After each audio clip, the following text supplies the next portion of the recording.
पाहुण्यांचा परिचय करून द्यावा व आजच्या कार्यक्रमामध्ये आपण स्लाइड शोचा पण वापर करणार आहोत, परंतु 20 मिनिटांनंतर स्लाइड शोचा उपयोग होणार आहे. धन्यवाद. डॉक्टर करंबेळकर सरांना विनंती करतो की त्यांनी आजच्या आलेल्या वक्त्यांचं वाचनालयाच्या वतीने स्वागत करावं.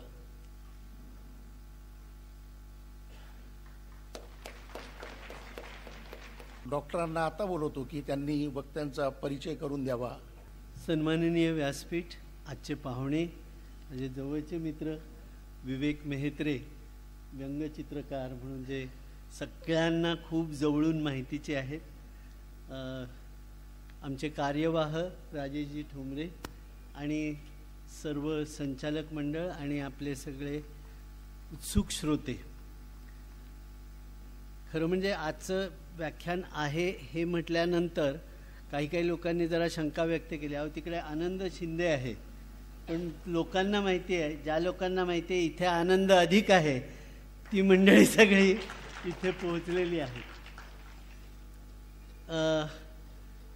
आजच्या वक्त्यांची सुद्धा ओळख द्यायची झाली तर परवा जसं मी म्हटलं तसं यांच्या बाबतीत थोडक्या शब्दात सांगायचं तर अतिशय धडपड्या माणूस असं मला त्यांचं वर्णन करायला लागेल. आणि जिथे जिथे आजूबाजूला जे जे दिसेल ते सगळं टिपायचं, त्याच्यावर काहीतरी एक व्यवस्थित त्यांचं स्वतःचं आकलन असतं आणि त्या सगळ्याचं उत्तम असं प्रदर्शन, प्रेझेंटेशन 4 लोकांच्या पुढे करायचं, हे त्यांचं खासियत आहे. खरं म्हणजे ते ME पर्यावरणामध्ये आहेत, MBA आणि MDT हे पण केलेलं आहे आणि व्यंगचित्रकार म्हणून गेली 45 वर्ष वेगवेगळ्या ह्याच्यामध्ये, विशेषतः आवाज जो अतिशय महत्त्वाचा विनोदी दिवाळी अंक असतो, त्याचं 43 वर्षापासून ते त्याच्यामध्ये चित्र काढतात. जादुई चित्र असतात त्यांची त्याच्यामधले. देशदूत, तरुण भारत, 90हून अधिक दिवाळी अंकामध्ये. म्हणजे मला असं वाटतं दिवाळी अंक काढणाऱ्याला आधी विवेक मेहत्रेंचं व्यंगचित्र असेल तरच दिवाळी अंक काढता येत असेल, अशी परिस्थिती आहे. त्यांना अक्षरशः या व्यंगचित्रकार म्हणून इतकी पारितोषिकं मिळाली आहेत. म्हणजे आत्ता गेल्या आठवड्यात त्यांना इन्फ्लक्स ग्रुप्स 2022 त्यांच्याकडनं अवॉर्ड फॉर बेस्ट कार्टून हे छंदश्री पुणे यांची आंतरराष्ट्रीय स्पर्धा आहे, तर दिवाळी अंकाचं व्यंगचित्राचं त्या स्पर्धेमध्ये पहिलं बक्षीस त्यांना मिळालेलं आहे. परवा म्हणजे 1-2 दिवस आधी साहित्य आभा बाळासाहेब ठाकरे यांच्या आशीर्वादाने आणि सहवासामध्ये त्यांनी जे काही काम केलं आहे त्याचं हे म्हणून, आणि व्यंगचित्र गेल्या वर्षभरातली उत्कृष्ट व्यंगचित्र म्हणून त्यांना आत्ता 1 मे महिन्यामध्ये मिळणारं परत सर्वोत्कृष्ट व्यंगचित्रकार म्हणून पारितोषिक मिळणार आहे. म्हणजे एकूण 8 वेळा त्यांना सर्वोत्कृष्ट व्यंगचित्रकार म्हणून मिळालेला आहे. 3 वेळा शम्वा किर्लोस्कर, 2 वेळा इन्फ्लक्स, तर 3 वेळा रामशेठ ठाकूर पुरस्कार मिळालेला आहे. मला ह्याचं मी इतक्या आवर्जून कौतुक करून जे सांगतोय, मला नाटकवाला म्हणून माहिती आहे की एक वेळेला लोकांना रडवणं सोपं असतं पण हसवणं फार कठीण असतं. आणि हसवण्यासाठी सुद्धा एक दर्जेदार आणि काहीतरी एक हे असलेला, हिच असलेला असा काहीतरी विनोद असायला लागतो, तरच त्याच्यामध्ये मजा येते. तेव्हा कल्पकतेनं, तिरकस शैलीनं समाजातल्या ताज्या घटना चित्रातून आणि लेखातून मांडणारे आणि त्यातून समाज मनाची जागृती आणणारे असं त्यांचं व्यक्तिमत्व आहे. आणि त्यांना सप्तरंगी विवेक मेहत्रे असं एका लेखात म्हटलेलं आहे. का तर ते काय काय नाही करत. म्हणजे व्यंगचित्रकार आहेत, कवी आहेत, लेखक आहेत, प्रकाशक आहेत, ते एकपात्री कलाकार आहेत, ट्रेनर आहेत, यूट्यूबवरती सुद्धा त्यांचं अनेक गोष्टी आहेत, व्याख्याते आहेत. त्या 3 दिवाळी अंकाचे ते संपादन करतात. हास्यानंद, ऑल द बेस्ट आणि छोट्यांचा आवाज. मुंबई दूरदर्शन आणि IBN लोकमतवर अनेकदा ते सूत्रसंचालन पण करतात. म्हणजे इतक्या सगळ्या विविध भूमिकांमधनं ते काम करत असतात.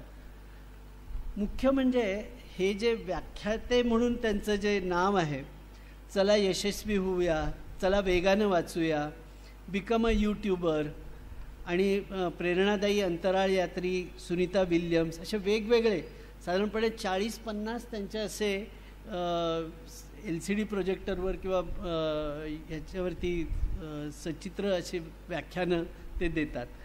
आणि त्यांचं अफलातून मराठी आणि विवेक मेहत्रे असे 2 यूट्यूब चॅनल्स आहेत. ह्या सगळ्या आणि ह्या काळामध्ये, कोरोना काळामध्ये त्यांनी ऑनलाईन प्रशिक्षण अनेक गोष्टींचं घेतलं. तर ह्या सगळ्या याच्यामुळे टाइम्स ऑफ इंडियाने त्यांना नेट मसीहा म्हणून किताब दिलेला आहे. तर असे हे आजचे वक्ते ते प्रकाशक आहेत. उद्वेली बुक्स हे त्यांचं ह्याचं प्रकाशनाचं नाव आहे, उद्वेली प्रकाशन. तर हे उद्वेली जे आहे त्याच्याबद्दलसुद्धा फार गमतीदार त्यांनी किस्सा सांगितला की हे उद्वेली नाव कुठून आलं. त्यांनी अनेक नावं बघितली, त्या नावाचं दुसरं कुठलं तरी प्रकाशन दिसत होतं. शेवटी त्यांनी असं केलं की त्यांचे चिरंजीव, उद्गम त्याचं नाव, तर त्याचं उद है ना, आणि त्यांच्या मिसेस त्यांचं नाव आहे वैशाली आणि यांचं नाव आहे विवेक. या सगळ्याचं एक एक अक्षर कुठलं कुठलं घेऊन उद्वेली असं नाव त्या ह्याला दिलं. आणि मला खरोखर छान वाटतं की आत्ता परवा त्यांचं परत आणखी एक विक्रम होऊ घातलेला आहे. म्हणजे या रविवारी नाशिकमध्ये त्यांचं 500वं पुस्तक प्रकाशित होणार आहे त्यांच्या प्रकाशनाचं, आणि त्याचं एक अभिमानाची गोष्ट आहे. तर अशा तऱ्हेनं विविध तऱ्हेनं खरोखर, आणि मी धडपड्या म्हणलं ते एका कारणासाठी, हा आमचा रौप्य रंगाचा अंक काढायचा होता अनेक, म्हणजे तो ॲक्च्युली 2019मध्ये आम्ही काढणार होतो, पण मग समूहमध्ये कोरोना आणि त्या याच्यात राहून गेलं.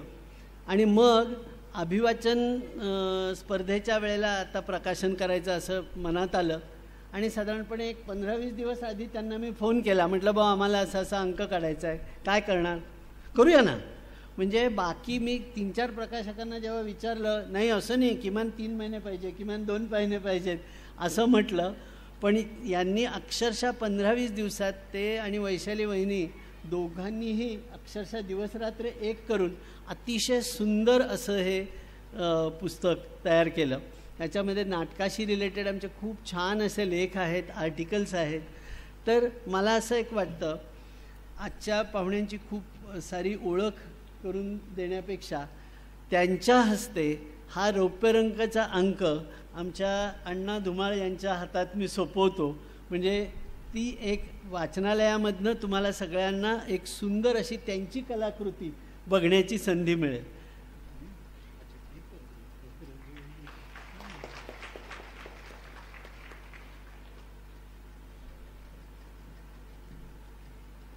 अर्थात थोडं एक किंचितचं मध्यंतर घ्यायला लागणार आहे, कारण LCD प्रोजेक्टर त्या सगळ्या वस्तू बाजूला ठेवून आपल्याला LCD प्रोजेक्टरवरती इस्रायल बघायचं आहे. अर्थात त्यांचं जे व्याख्यानाचं पूर्ण नाव होतं खरं, जिद्दी माणसांचा देश आणि विलक्षण सौंदर्यानं नटलेला देश. त्यामुळे याच्यामध्ये बघणं हा एक भाग आहे आणि इस्रायलची ते आपल्याला सफर करून आणणार आहेत.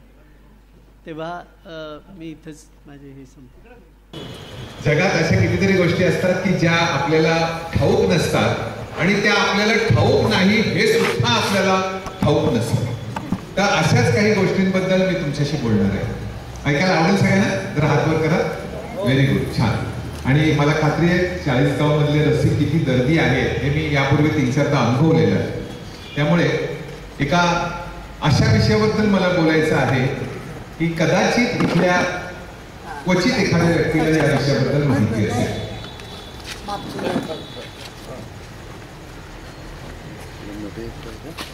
कोणत्याही प्रकारची मनाला शांती नाही, कशाचीच खात्री नाही, उद्या काय घडेल याचीही खात्री नाही, अशा ठिकाणी अफाट बुद्धिमत्ता, विलक्षण धैर्य,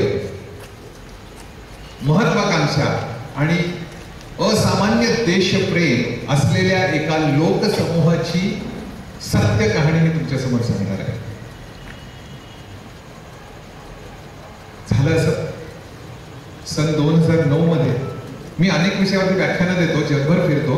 सन 2009 मध्ये माझा एक कार्यक्रम, माझे असे विविध कार्यक्रम आहेत, स्टँडअप कॉमेडी शो करतो, वेगवेगळ्या विषयांवर मी बोलतो, जवळजवळ 27 विषयांवरती जगभरात मी व्याख्यानं देतो. तर माझा एक कार्यक्रम इस्रायल या देशामध्ये ठरवला गेला. मी तिथे जायचं ठरवलं तर माझे मित्र मला म्हणाले, अरे इस्रायलमध्ये शो करतोयस, मग तू उर्दूत न करणार आहेस का? एक जण म्हणाला की अच्छा, इस्रायलमध्ये मुस्लिम लोक राहतात का, तिथे टेररिस्ट राहतात? त्याच्यावरच मला कळलं की माझ्या सुशिक्षित मित्रांना सुद्धा इस्रायल माहित नाही. मित्रांनो, तो दिवस मला चांगला आठवतोय. मी त्या सभागृहात गेलो. प्रचंड अशी गर्दी त्या सभागृहामध्ये होती. जवळजवळ 500-700 लोक तिथे होते. मी त्या व्यासपीठावरती आलो आणि मी पहिला शब्द उच्चारला, शालोम. आणि त्या सभागृहातल्या सर्व मंडळींनी टाळ्यांचा कडकडाट केला. कारण जसं आपल्याकडे रामराम म्हणतो की नाही, किंवा मुसलमान लोक असलाम हा म्हणतात, तसं शालोम असं मी म्हटल्याबरोबर टाळ्यांचा कडकडाट झाला. कारण शालोम हा शांतीचा संदेश आहे इस्रायल मधल्या नागरिकांसाठी. आणि त्यानंतर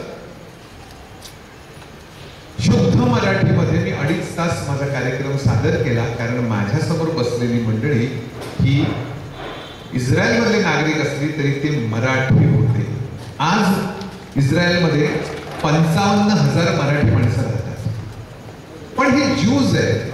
आता ज्यू हा काय प्रकार आहे हेही आजच्या कार्यक्रमात तुम्हाला कळेल. संपूर्ण जगामध्ये मधा दुधाचा प्रदेश म्हणून कोणत्या देशाला ओळखलं जातं तेही आपल्याला कळणार आहे. तुमच्यापैकी जर एखाद्याला पोहता सुद्धा येत नसेल ना, आणि त्याला उचलून तिथल्या समुद्रात टाकला तर तो कधीच फुटणार नाही. त्याला हमखास तरंगावं लागेल असा मृत समुद्र, म्हणजे डेड सी, जो आम्ही भूगोलात वाचला, तो डेड सी ज्या देशामध्ये आहे त्या इस्रायलची विलक्षण अशी असामान्य कहाणी आपण आज या ठिकाणी या कार्यक्रमामध्ये पाहणार आहोत. जगामध्ये परमेश्वराची आवडती भूमी म्हणून ज्या प्रदेशाचा उल्लेख केला जातो ते जेरुसलेम शहर हे याच इस्रायलमध्ये आहे. जगभरातल्या 75% लोकांचं ते धर्मस्थान आहे. आता मी जेव्हा जगातल्या 75% लोक म्हणतो, मी नेमका प्रकार काय आहे, तर जेरुसलेम हे असं एक शहर आहे जिथे जगातले 3 मोठे धर्म स्थापन झाले. पहिला मुस्लिम धर्म, नंतर ज्यू धर्म आणि त्यानंतर ख्रिश्चन धर्म. या 3 धर्मांची स्थापना एकाच ठिकाणी झाली. ते जगातलं स्वर्गाला जवळ असलेलं शहर असं ज्यू भाषेत त्याला म्हणतात. ज्यू लोकांची भाषा हिब्रू आहे. तर या हिब्रू भाषेमध्ये त्याचं असं वर्णन केलं जातं की परमेश्वर स्वतः उतरून ज्या प्रदेशात येतो असं शहर, आपण त्याला जेरुसलेम म्हणतो, ते लोक त्याला यारुशलेम म्हणतात. बघा, संपूर्ण जगाला विश्व शांतीचा संदेश देणाऱ्या या शहरामध्ये मात्र गेली 2000 वर्ष कायमची अशांतता राहिली आणि कायमचं राजकीय अस्थैर्य राहिलं. मग मुळात हे ज्यू लोक कोण आहेत? मग ते ख्रिश्चन आहेत का, ते मुस्लिम आहेत का, असाही प्रश्न अनेकांच्या मनात पडेल. आणि मी मगाशी म्हटलं, मग ती एवढी 1000 लोक मराठी माणसं तिथे कुठून आली, का आली, कशी आली, या सगळ्या प्रश्नांची उत्तरं मी तुम्हाला या कार्यक्रमामध्ये देणार आहे. या ठिकाणी माझ्या पाठीमागे जे शहर दिसते तुम्हाला, ते जेरुसलेम शहर आहे. हे ज्यू, ख्रिश्चन आणि मुस्लिम सर्व धर्मांसाठी अत्यंत पवित्र असलेलं हे शहर इतिहासामध्ये कमालीचं प्रसिद्ध होतं. आजपासून 2300 वर्षांपूर्वी या शहरामध्ये ज्यू लोकांचं राज्य होतं. येशू ख्रिस्ताचा क्रूसावरून त्याच्या अंगात खेळ ठोकले, त्याला क्रूस खांद्यावर घेऊन चालायला लागलं आणि त्याच्यात त्याचं निधन झालं. ती जागा जेरुसलेमच. आणि मुसलमानांसाठी पवित्र असलेला मोहम्मद ज्या ठिकाणाहून स्वर्गात गेला तेही ठिकाण जेरुसलेमच. आणि ज्यू लोकांचं सर्वात पवित्र मंदिर ज्या जेरुसलेम मध्ये होतं तेही जेरुसलेमच. दुसरं दुसऱ्या महायुद्धाच्या काळात काय झालं त्याला येण्यापूर्वी मी थोडंसं पाठीमागे जातो. इसवी सन 70 मध्ये ह्या ज्यू लोकांवरती अनेक आक्रमणं झाली. इसवी सन 70 म्हणजे येशू ख्रिस्ताच्या जन्मानंतर 70 वर्षानंतर या ज्यू लोकांना आपला देश सोडायला लागला. आणि हा देश सोडून काही जण इजिप्तला गेले, काही जण युरोपात गेले, आणि जिथे जिथे ते गेले तिथे तिथे त्यांचा प्रचंड छळ झाला. म्हणजे ज्या ज्या देशात गेले तिथे जर एखादी रोगाची साथ आली तर म्हणायचे हे ज्यू लोक इथे आलेत ना त्यांच्यामुळे रोग होतात. जगातल्या सगळ्या रोगांचं खापर त्यांच्यावर फोडलं गेलं. इजिप्तमध्ये ते गेले, इजिप्तच्या राजाने आधी त्यांचं स्वागत केलं आणि नंतर इजिप्तच्या राजाला, तेव्हाच्या राजाला असं वाटलं की आपल्याला धोका या लोकांपासून, यांची पिढी ते राहता कामा नये म्हणून एखाद्या घरात ज्यू घरामध्ये मुलगा जन्माला आला की त्याला जन्मल्याबरोबर मारण्याचा फतवा निघाला आणि ज्यू मुलगा जगता कामा नये अशी सूचना देण्यात आली. अशी लक्षावधी ज्यू मुलांची कत्तल जन्मलेल्या दिवशी झाली. फक्त मुलींना जगवायचं, भोगदासी म्हणून मुली पाहिजेत म्हणून ज्यूच्या मुलींचा एक संख्या फक्त वाढवायची परवानगी देण्यात आली आणि मुलांना मारायला लागली. त्यामुळे त्यातून काही ज्यू पळाले, दुसऱ्या देशात गेले, काही रशियात गेले, काही अरबस्तानात गेले, काही अन्य ठिकाणी गेले. आणि त्यानंतर सुमारे 1800 वर्ष जगभरामध्ये ज्यू लोकांची अवहेलना होत होती. त्यांना स्वतःचा देशच उरला नाही, त्यांना गुलाम म्हणून विक्री करण्यात आली. त्यांना शेतांवरती वेगवेगळ्या ठिकाणी सैन्यामध्ये त्यांना राबवण्यात आलं. आणि 200 ज्यूजना घेऊन येणारी एक बोट साधारण 150-200 वर्षापूर्वी वाहत वाहत भारताच्या किनाऱ्यावर आली आणि महाराष्ट्राचा जो अलिबाग भाग आहे, अलिबागचा जो नागाव किनारा आहे, तिथे ती बोट फुटली आणि त्या बोटीतले जीव कसे बसे जीव घाबरत वाचवत किनाऱ्यावरती आले, या महाराष्ट्राच्या भारताच्या किनाऱ्यावर आले. आणि नागाव इथे त्यातली 15 कुटुंब सेटल झाली, फक्त 15 कुटुंब.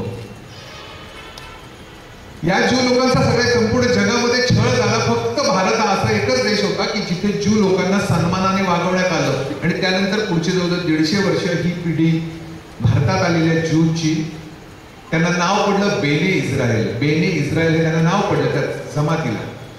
ज्या देशात आपण आलोय त्या देशाची प्रामाणिक राहावं, त्या भूमीशी प्रामाणिक राहावं, या महाराष्ट्राची प्रामाणिक राहावं म्हणून त्या कुटुंबांनी महाराष्ट्रातले सगळे सण आपले मानले. म्हणजे अगदी दिवाळी, दसरा, गुढीपाडवा हे सगळे सण आपले आहेत असं समजून ही माणसं तिथे वाढायला लागली या महाराष्ट्रामध्ये. आणि ते ज्या ज्या गावात गेले तिथे त्यांची आडनावं झाली. म्हणजे पेणमध्ये जे ज्यू स्थायिक झाले त्यांचं आडनाव पेणकर झालं, म्हसळ्याला जे स्थायिक झाले त्यांचं नाव मशिलकर झालं, जे ठाण्यात स्थायिक झाले त्यांचं ठाणेकर झालं, जे पेणमध्ये झाले त्यांचं पेणकर झालं, अलिबागकर झालं. तर त्यांची जी आडनावं आहे ही आपल्या महाराष्ट्रातल्या गावातली आडनावं झाली. पण जगभरामध्ये मात्र ज्यू लोकांचा प्रचंड छळ होतो. आता मी हिटलर पर्यंत येतो. दुसऱ्या महायुद्धाच्या पूर्वी हिटलरनी 60 लाख ज्यूजना मारलं. म्हणजे कसं मारलं माहिती, घरातून काढून त्याला ही संपूर्ण पृथ्वी ज्यू एकही माणूस राहायचा नाही असं निर्वंश करायचा होता म्हणून त्याने घराघरातनं लोकांना बाहेर काढलं, ट्रान्झिट कॅम्प मध्ये नेलं आणि गॅस चेंबरमध्ये कोंडून जवळजवळ 5 का 7 लाख लोकांना मारून टाकलं. छोट्या छोट्या मुलांना बंदुका दिल्या आणि आपल्या आई वडिलांवर, काका आजोबा आजीवरती गोळ्या झाडून त्यांना मारायला लावलं. खड्ड्यात जिवंत पुरून त्यांच्यावरती चवताळलेले उपाशी कुत्रे सोडून त्यांच्या देहाचे लचके तोडले, त्यांच्यावरती उकळतं तेल टाकलं. आणि अशा रीतीने जर्मनीमध्ये, ज्या प्रगत जर्मनीमध्ये संपूर्ण जग बघत होतं, कोणी काही करू शकलं नाही आणि दिवसाला हजारो ज्यूजना मारण्यात आलं. तरी सुद्धा त्या ज्यू वंशातले काही लोक त्या तशा परिस्थितीत सुद्धा काही जिवंत राहिले आणि हिटलरच्या मृत्यूनंतर ही माणसं बाहेर आली. परंतु 1890 ते 1930 या काळामध्ये अमेरिकेमध्ये जे ज्यू गेले होते ते मात्र अमेरिकेत स्थिरावले, शिकले आणि अफाट बुद्धिमत्तेत असलेला हा वंश निर्वंश झालाच नाही.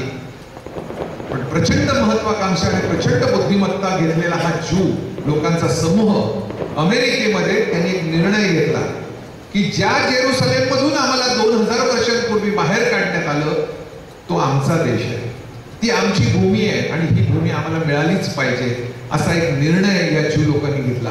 सोपी गोष्ट नाही. ज्या ठिकाणी जेरुसलेम आहे त्या जेरुसलेमच्या आजूबाजूला 7 अरब राष्ट्र आहेत. अरब राष्ट्र लेबनॉन, सिरिया, जॉर्डन, इजिप्त, इराण, इराक आणि सौदी अरेबियाचा पाठिंबा. अशा मुसलमानांशी, अशा अरबांशी लढणं आणि देश निर्माण करणं हे सोपी गोष्टच नाही. कारण कुठेतरी सुशिक्षित आणि श्रीमंत ज्यू मुठभर असे अमेरिकेत आहेत, एक 10-20 फॅमिली रशियात आहेत. जगातल्या एकूण 82 देशांमध्ये ज्यू पसरलेले होते, परंतु त्यांचा पोलंडमध्ये छळ झाला, फ्रान्समध्ये छळ झाला, युरोपात सर्वत्र छळ झाला. फक्त आणि फक्त भारतामध्ये त्यांना आपण आपल्या भावासारखं गुण्या गोविंदांनी नांदवलं. आणि अचानक एक फार मोठा चमत्कार घडला. त्या चमत्काराबद्दल मला तुमच्याशी बोलायचं आणि मी माझं प्रेझेंटेशन सुरू करतो. या प्रेझेंटेशनच्या दरम्यान तुम्हाला बऱ्याच गोष्टी मी सांगणार आहे. आज जे काही तुम्ही ऐकणार आहात ते विलक्षण आहे. 1-2 संस्कृती नाही तर 18 पगड संस्कृती जगातल्या 84 देशामधना त्या देशाची संस्कृती घेऊन आलेल्या ज्यू लोकांचा जो एक देश या पृथ्वीच्या पाठीवरती सन 1948 पर्यंत नव्हता, तो देश कुठून आला, कसा आला आणि पुढे काय घडलं, हे सगळं आपण आजच्या या कार्यक्रमात पाहणार आहोत, ऐकणार आहोत.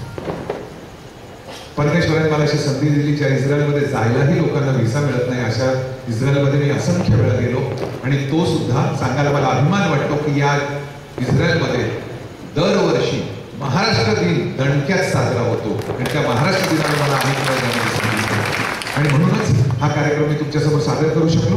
हा मी तुम्हाला इथे जगाचा नकाशा दाखवतोय. हे बघा, हा भारत देश आहे आपला आणि आपल्यापासून हजारो किलोमीटर दूर हा इथे जिथे तुम्हाला हे वर्तुळ दिसतंय, या वर्तुळाच्या मध्ये हा जो लाल असा छोटा विटीच्या आकाराचा असा उभा तुम्हाला भाग दिसतो, एवढा छोटा एक चिमुकलं राष्ट्र आहे इस्रायल. आता बघा, या इस्रायलच्या बाजूला जॉर्डन आहे, इथे सौदी अरेबिया, इथे इराक आहे, इथे तुर्कस्तान आहे, इथे सिरिया आहे. ही सगळी मुस्लिम राष्ट्र आणि इथे इजिप्त आहे. तेव्हा या देशामध्ये विमान न्यायला सुद्धा या देशाने परवानगी दिलेली नाही. मग जर भारतातून जायचं असेल ना तर नीट बघा, इथे मुंबई आहे, मुंबईवरून जर आपल्याला इस्रायलला जायचं तर खरं म्हणजे असं थेट विमान जाऊ शकलं असतं की नाही. पाकिस्तान म्हणतं नाही जायचं नाही, इथे इराण म्हणतं जायचं नाही, इराक म्हणतं जायचं नाही, सौदी जे म्हणतं जायचं नाही. त्यामुळे हे विमान बघा, असं हा लाल स्पॉट बघा, दिसतोय सर्वांना, दिसतोय. या अरेबियन सीवरनं हे ज्या पद्धतीने माझं दिवा चाललं ना असं विमान जातं आणि या लाल समुद्राच्या समुद्रधुनीतून हे असं एवढं संपूर्ण सौदी अरेबियाला वळण घालत घालत या इथे इस्रायलचं बरोबर टोक आहे बघा, एलात नावाचं, इथे तेल अवीव नावाचा हा विमानतळ आहे, हा इथेच आहे या स्पॉटला. म्हणजे इथे एवढ्या पटकन जाता आलं असतं, त्याऐवजी असं जावं लागतंय आणि हे 1948 पासून असंच जावं लागतंय. आजूबाजूला असलेली प्रखर आणि कडवी अरब राष्ट्र असताना एक चिमुकला देश, ज्या देशाची आजची लोकसंख्या जेमतेम 82 लाख आहे. माझ्या मुंबईची लोकसंख्या आता 2 कोटी होती, संपूर्ण देशाची लोकसंख्या 82 लाख आहे. पण तिथला प्रत्येक माणूस देशप्रेमाने भरलेला आहे. तिथल्या वाळूमध्ये कुठेही तुम्ही बोट घातलं, वाळवंट आहे, पूर्ण वाळवंट, रेताड वाळवंट, तर आजही तिथे तुम्हाला त्यात रक्ताचे कण दिसावे, इतकं जाज्वल्य असं देशप्रेम ज्या देशामध्ये आहे त्या देशाची विलक्षण कहाणी मी तुमच्यासमोर सादर करणार आहे. हा माझा आजचा कार्यक्रम संपला आणि जेव्हा जेव्हा तुम्हाला वेळ मिळेल तेव्हा युट्यूबवर जा आणि इस्रायल म्हणजे काय ते तुम्ही तुमच्या डोळ्याने नंतर पहा, अनुभवा. कारण तुमच्यापैकी प्रत्येकाला एक अशी विलक्षण अशी उर्मी, उत्साह निर्माण होणार आहे की लोक कशी जगतात, लोक कशावरती मात करतात. आम्ही छोट्या छोट्या संकटांबद्दल आम्ही एवढा मोठा पाऊल करतो, इथे प्रत्येक घरातला आई नाहीये, वडील नाहीये, मुलं अर्भका तशीच रस्त्यावरती, करोडो फॅमिलींची वाताहात जगभर झाली आणि ते जीव एकत्र कसे एकवटले त्याची कहाणी आपण आज बघणार आहोत. हा ठिकाणी हा तुम्हाला चित्रामध्ये जो दिसतोय सफेद रंगाचा, हा बघा इजिप्तच्या बाजूला आणि जॉर्डनच्या बाजूला असलेला हा एवढाच भूप्रदेश आहे, हा एवढाच. आणि इथे जेरुसलेम आहे बघा. आजही जेरुसलेमचा अर्धा भाग अरबांच्या ताब्यात आहे आणि अर्धा भाग ज्यू लोकांच्या ताब्यात आहे. साधारणपणे या टोकापासून या टोकापर्यंत जाण्यासाठी 4.5 तास लागतात आणि असं जाण्यासाठी फक्त 45 मिनिटं लागतात. म्हणजे देशाच्या एका सीमेपासून दुसऱ्या सीमेपर्यंत जायला फक्त 45 मिनिटं लागतात आणि इकडच्या टोकापासून इकडे जायला साधारण 4.5 तास लागतात. इतका छोटा चिमुकला देश आहे. आज आश्चर्य म्हणजे या ठिकाणी वर्षभरामध्ये फक्त 5 की 6 दिवस पाऊस पडतो आणि तोही 4 किंवा 6 इंच पाऊस पडतो. संपूर्ण इस्रायलला पाणी पुरवठ्यासाठी इथे गॅलिली आणि इथे तबेरी आणि 2 सरोवर आहेत, त्याच्यामधलं पाणी वर्षभर वापरणारा हा देश, इतका चिमुकला देश. महाराष्ट्राच्या 48 पट कृषी उत्पादन आहे. माझ्या महाराष्ट्रामध्ये इतकी धरणे आहेत, इतके नद्या, इतकं पाऊस आहे, इतके शेतकरी आहेत आणि आमच्या उत्पन्नाच्या 48 पट कृषी उत्पन्न या इस्रायलचं, या एकट्या इस्रायलचं. कसं शक्य झालं? मुळात देशच नव्हता. जो मी तुम्हाला देश दाखवतोय ना, हा संपूर्ण जो सफेद पट्टा आहे ना, इथे फक्त वाळवंट होतं, फक्त वाळवंट. पाण्याचा एक थेंब सोन्यापेक्षाही किमती हे तिथल्या जनतेने जाणून घेतलं. आम्ही आमच्याकडे पाणी वाया घालवतो. शुद्ध केलेलं पाणी आमचं नळ वाहत आहे, गाड्या धुवायला तेच पाणी वापरतोय, दुकानं धुवायला, रस्ते धुवायला आम्ही शुद्ध पाणी वापरतोय. इथे पाण्याचा एक एक थेंब महत्वाचा आहे. आणि अशा परिस्थितीत रात्रंदिन आम्हा युद्धाचा प्रसंग, अशा परिस्थितीमध्ये माणसं संपूर्ण जगाला बुद्धिमत्ता देत आहेत. तुम्हाला सांगितलं तर आश्चर्य वाटेल मित्रांनो, नोबेल पारितोषिक असतात. तुम्हाला माहिती आहे नोबेल पारितोषिक मिळणं सोपी गोष्ट नाही. कला, विज्ञान, वैद्यकशास्त्र, शिल्पकला, नाट्यकला अशा वेगवेगळ्या क्षेत्रामध्ये साहित्य नोबेल पारितोषिकं देतात. आजवर जेवढी जगभरात नोबेल पारितोषिकं दिली गेलीत ना, त्यातली 67% नोबेल पारितोषिकं एकट्या ज्यू समाजाला मिळालेली आहेत. हे आपण जाणून घ्यायला पाहिजे. जो वंश हिटलर निर्वंश करायला गेला होता, त्या वंशातल्या लोकांची वाचलेली जी पिढी आहे ना, ती अफाट बुद्धिमत्तेची पिढी निघाली. कारण सर्वायवल खूप महत्वाचं होतं त्यांच्यासाठी. टिकून राहणं या पृथ्वीवरती खूप महत्वाचं होतं. अशा या जिद्दी लोकांचा सुंदर देश पाहण्याची संधी मिळाली आणि तोच मी तुम्हाला दाखवतोय. माझी पहिली टूर जी झाली होती ती 28 एप्रिलला मी इस्रायलला गेलो. इस्रायलमध्ये शालोम हा शब्द तिथले लोक दिवसातून 30-40 वेळा तरी म्हणतात, जसं आपण रामराम म्हणतो. हा जो दिसतोय हा तेल अवीवचा विमानतळ आहे. तेल अवीव हे मध्यवर्ती ठिकाण आहे. इस्रायलमध्ये 3 एअरपोर्ट आहेत, पण आंतरराष्ट्रीय एअरपोर्ट आहे. हा एअरपोर्टचा आकाशातून घेतलेला हा फोटो आहे. याचं नाव आहे, या शहराचं नाव आहे तेल अवीव.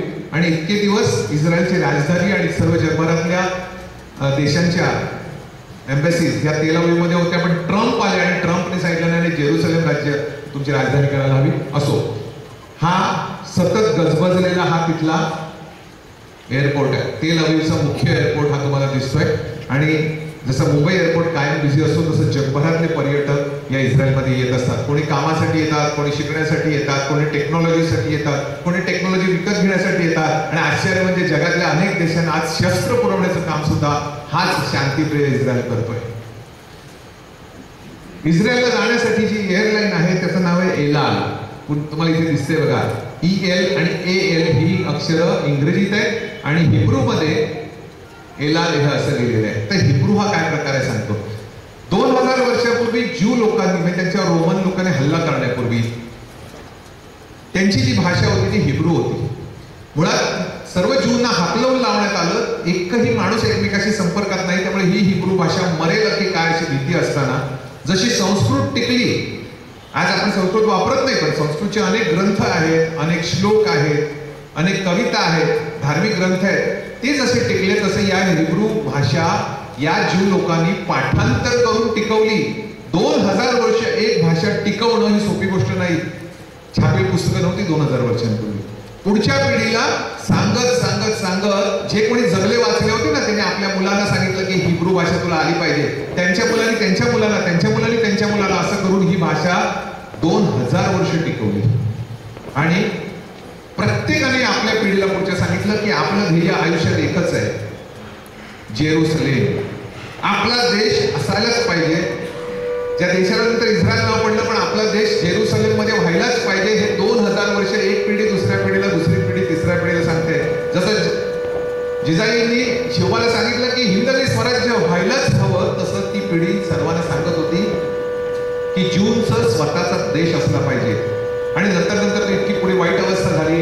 1920 मध्ये तुर्कस्तानचं संपूर्ण, त्या आज जिथे इस्रायल तिथे तुर्कस्तानाचं राज्य होतं आणि तुर्कस्तान हे जर्मनीच्या बाजूचे होते आणि ब्रिटिशांचा त्याला विरोध होता म्हणून ब्रिटिशांनी भारतीय फौजा, नीट आहे का, 1920 मध्ये भारताच्या फौजा, म्हणजे ब्रिटनचं राज्य होतं त्यामुळे ब्रिटन सरकारच्याकडे जे कोणी घोडेस्वार होतं, उंटाचं दळ होतं, ह्या सगळ्यांना त्यांनी इस्रायलमध्ये नेलं आणि भारतीय वीरांनी त्या तुर्कस्तानी लोकांना हटवलं आणि ब्रिटिशांच्या ताब्यात ती भूमी आली.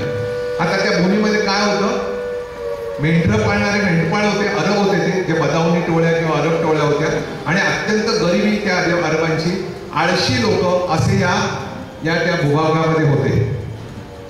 हा जो एअरपोर्ट दिसतोय, या एअरपोर्टचं नाव होतं बेन गुरियन एअरपोर्ट. बेन गुरियन हे त्यांचे पहिले पंतप्रधान होते. मग मुळात हा देश आलाच कसा, हा तुमच्या मनात प्रश्न असेल. ऐकण्यासारखी स्टोरी.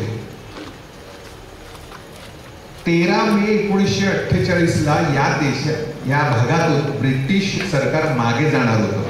नीट आहे का? जसं भारतातून ते 15 ऑगस्टला आपल्याला स्वातंत्र्य दिलं आणि ते बाहेर पडणार होते, तसे 13 मे 1948 रोजी ब्रिटिश सरकार या अरबांच्या भूमीतून निघून जाणार होते आणि दुसऱ्या दिवसापासून हा भाग अरबस्तानचा होणार होता, असं सगळ्या जगाला वाटत होतं. पण बुद्धिमान लोक काय करतात, 1921 पासून अमेरिकेत असलेल्या काही श्रीमंत ज्यूज लोकांनी एक भू बँक तयार केली. म्हणजे काय, आपण घरात एक पैशाची पेटी करतो आणि वाचलेले पैसे त्यात टाकतो की नाही, आणि मग जेव्हा लागतात तेव्हा ती पळणी फोडतो आणि पैसे काढतो. जगातल्या श्रीमंत ज्यूज काही होते ज्यांना जर्मनीमध्ये राहून त्यांच्यावर अत्याचार झाले नाहीत, असे काही श्रीमंत लोक होते ज्यांच्या हातात अमेरिकेतले उद्योग व्यवसाय आणि बँका होत्या. त्यांनी एक स्वतःची एक सेव्हिंग अकाउंट तयार केलं, त्याला त्यांनी नाव दिलं भू बँक. आणि त्यामध्ये त्या लोकांनी पैसे जमा करायला सुरुवात केली 1921 पासून. शिवाजी महाराजांचा गनिमी कावा इस्रायली लोकांना का आवडतो? शिवाजी महाराजांना इस्रायलमध्ये प्रचंड मानतात, प्रचंड मानलं जातं, कारण त्यांच्यापुढे आदर्श शिवाजी महाराजांचा गनिमी कावा काय असतो तो सांगतो. 1921 साली कोणतरी 5-6 श्रीमंत अमेरिकन लोक, आता मी मग तुम्हाला इस्रायलचा नकाशा दाखवला, तिथल्या एका गावात गेले आणि म्हणाले हे एवढं रेताड पडलंय ना, एवढं असं साधारण एक 50 एकरचं सगळं वाळवंट, दगड, काहीच नाही ना, तिथे काही पिकतच नाही, तर हे एवढं जरा मला विकत घ्यायचंय. ते आरब म्हणाले काय मूर्ख माणूस आहे, इथे टेकड्या दगड पडले आणि हा माणूस विकत घेतोय, तेवढं घेऊन जा. म्हणजे माझ्या नावावर करून देता का? म्हणजे तुझ्या नावावर करून देतो. मग 10 एकर घेतलं, कोणी 20 एकर घेतलं, कोणी 25 एकर घेतलं. परत गेले आम्ही इथे का घेतलं म्हणजे नुसतं घेतलं, काय त्याच्यामध्ये काय तटबंदी कुंपण वगैरे काही घातलं नाही. ज्या अरबाला ते पैसे मिळाले, पैसे उडवायला लागला, चेंज करायला लागला. मग त्याचे नातेवाईक विचारायचे काय तुझ्याकडे एवढा पैसा कुठून आला? तो म्हणायचा कोणीतरी सॅम नावाचा आला होता, एक सॉलोमन नावाचा आला होता, त्याने माझी सगळी ही एवढी घरासमोरचा अख्खी टेकडी विकत घेतली. म्हणाला काय म्हणतो, टेकडी विकत घेतली? अरे काय भेटाय का तो? म्हणे परत आला की मला सांग. पुन्हा 2 महिन्यांनी गेले तेच गृहस्थ 5-6 लोक परत तिथे आले आणि म्हणाले की हे आमचे नवीन मित्राला घ्या ना, ते समोरच्या 3 टेकड्या विकत घ्यायच्यात, मिळतील का? अरबच ते आळशी, त्याला पैसा मिळतोय, त्याला हा घेऊन जा, हे तुम्हाला ही तुमची टेकडी. असं करत करत 1921 ते 1947 पर्यंत ह्या अमेरिकेतल्या श्रीमंत ज्यूजनी सगळा भाग विकत घेतला. लक्षात घ्या, जगाला कोणाला कल्पनाच नाही, कारण तिथे राहत होते ना, अरबला राहत होते. दारू पिणारे, अय्याशी करणारे अनेक अरबांच्या टोळ्या टोळ्या टोळ्या अशा राहत होत्या. भटके होते ते, कोणाला कल्पनाच नाही आली की काय घडतंय या काळामध्ये. मित्रांनो, तुम्हाला धक्का बसेल की युनायटेड नेशन्स म्हणजे संयुक्त राष्ट्र, या संयुक्त राष्ट्रामध्ये अचानक एक ठराव आला आणि तो असा ठराव आला की जगाच्या पाठीवरती नसलेला एक देश उद्या निर्माण होतोय. सगळ्या देशाचे प्रतिनिधी अवाक झाले. असं कसं होईल? मला सांगा, आज भारत आहे, भारताच्या बाजूला दुसरा देश होऊ शकतो का? होऊ शकत नाही ना. आपल्या बाजूला पाकिस्तान आहे, इकडे चीन आहे, इकडे बांगलादेश आहे, इकडे श्रीलंका. असा नवीन भाग काय आपण पृथ्वीच्या पाठीवर नवीन भाग कुठून येणार? सगळ्या देशाच्या प्रतिनिधींचे लोक काय बोलताय, काय डोकं ठिकाणावर आहे ना. उद्यापासून एक नवा देश जो जगाच्या नकाशात नाही तो निर्माण होणार. ते म्हणाले होणार, आणि त्या देशाचं नाव इस्रायल असणार. एक ठराव करण्यात आला, त्या ठरावाच्या बाजूने 33 मतं पडली आणि 10 देश तटस्थ राहिले. 10-13 देशांनी विरोध केला आणि अचानक 13 मे 1948 रोजी एक देश निर्माण होतोय म्हणून घोषणा करता सगळी मुस्लिम राष्ट्र खडबडून जागी झाली. देश निर्माण होतोय कुठे? आणि मग त्यांना कळलं, जॉर्डनच्या डावीकडे, इजिप्तच्या वरती, सौदी अरेबियाच्या वरती जी सगळी अशी रेताड पडलेली होती ना, माणसं नसलेली जमीन, जमीन नसलेल्या माणसांना मिळाली. माझं वाक्य निघाय का? माणसं नसलेली जमीन, पूर्ण रेताड, टेकडी, वाळवंट, ही जमीन जमीन नसलेल्या ज्यू लोकांना मिळाली आणि जगभरातले ज्यू आनंदित झाले. ज्या ठिकाणी तो देश निर्माण होणार होता त्या ठिकाणचे अरब जगभरातल्या मुस्लिम राष्ट्रांना त्यांनी साथ घातली. जसं आपल्याकडे एखादा टेररिस्ट यावं ना, तसं आमच्या भागात तिकडे ज्यू आले. हा आमचा भाग आहे, आम्ही गेली 200 वर्ष 300 वर्ष आमचे आजोबा पणजोबा इथे राहतात आणि आमची जमीन आमची नाही म्हणून हे सांगताय. हे असं होणार याची कल्पना होती. या श्रीमंत अमेरिकन लोकांनी अमेरिकेतना 5 वर्ष भंगाराच्या पेट्या पाठवल्या. काय पाठवल्या? भंगाराच्या पेट्या पाठवल्या. कुठे? आज जिथे इस्रायल आहे ना, तिथे बंदरांमधनं, बोटीमधनं भंगाराच्या पेट्या आल्या. ते मोठमोठे ट्रक्स आणि कंटेनर आणि टेम्पोमध्ये मोठ्या पेट्यांमध्ये काय आहे हे सुद्धा अरबाने बघितलं. प्रत्यक्ष त्याच्यामध्ये प्रचंड असा डिस्मेंटल केलेला शस्त्र साठा होता. 1947ला भारताला स्वातंत्र्य मिळालं त्या दिवसापासून 48 पर्यंत एका वर्षामध्ये काही गोडाऊन्स मध्ये ही शस्त्र पुन्हा डिस्मेंटल होती, ती पुन्हा त्यांचं शस्त्रात रूपांतर झालं आणि कडवे असे जगभरात आलेले ज्यू सैनिक त्यांनी 14 मे रोजी तयार झाल्या आपल्या हातामध्ये शस्त्र दारू घेऊन. हे असं काही घडले अरबाला कल्पनाच नव्हती. युनोमध्ये डिक्लेअर झालं की एक देश उद्या निर्माण झाला. अत्रेंनी आणि अन्य भारतातल्या अनेक पत्रकारांनी स्वागत केलं की जमीन नसलेल्या ज्यू लोकांसाठी आता या पृथ्वीच्या पाठीवरती एक देश आहे, एक चिमुकला देश आहे. आणि तो इस्रायलची निर्मिती झाल्याबरोबर साहजिकच जगभरातल्या 6 मुस्लिम राष्ट्रांनी तिथे हल्ला केला. Very next day. आपल्याकडे असं नाही, आपल्याकडे स्वातंत्र्य सहज मिळालं, आपल्याकडे काय ब्रिटिश निघून गेले आणि आपलं राज्य आलं, लगेच नेहरू आले पंतप्रधानपदी. तसं तिथे घडलं नाही. बेन गुरियन आणि आणखी अन्य नेत्यांनी अत्यंत कडवी झुंज देऊन तिथे असलेल्या अरबांना हाकलवून लावलं. या प्रोसेसमध्ये जवळजवळ 6 महिने गेले. चालते वा म्हणाले ही जागा आमची आहे, आमच्या वाडवडिलांची पूर्वजांची 2000 वर्षापूर्वी आम्ही जेरुसलेम मध्ये होतो, ही आमची जागा आहे. प्रतिकार झाला, प्रचंड लोक मेली त्याच्यात, कारण तुटपुंजी शस्त्रास्त्र होते. फक्त अमेरिकेचा प्रचंड पाठिंबा होता.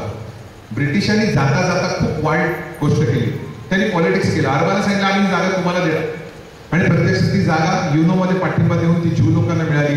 असो काही का असो, हेच ते बेन गुरियन ज्यांचा हा पुतळा आहे. आणि या बेन गुरियननी या ज्यू समाजाचं नेतृत्व केलं आणि त्यांनी असं ओळखलं की जागा मिळून उपयोग नाही ना, फक्त जमीन मिळेल, माणसं हवेत ना, या देशाला माणसांची गरज आहे. त्यांनी आवाहन केलं की सर्व जगभरातल्या ज्यू लोकांनो आपल्या देशात परत या, आम्ही तुम्हाला जे काय हवं ते देऊ, आम्ही तुम्हाला नोकऱ्या देऊ, आम्ही तुम्हाला घरं देऊ, आम्ही तुम्हाला इथलं सगळं करू. पण जेव्हा विविध देशातील लोक येतील तेव्हा एक कयास होईल, जसं भारतात आहे. भारतामध्ये कोणी गुजराती आहे, कोणी तमिळ आहे, कोणी तेलुगू आहे, कोणी हैदराबादला आहे, कोणी काश्मीरला आहे, आणि म्हणून आमच्यात एकवाक्यता नाही.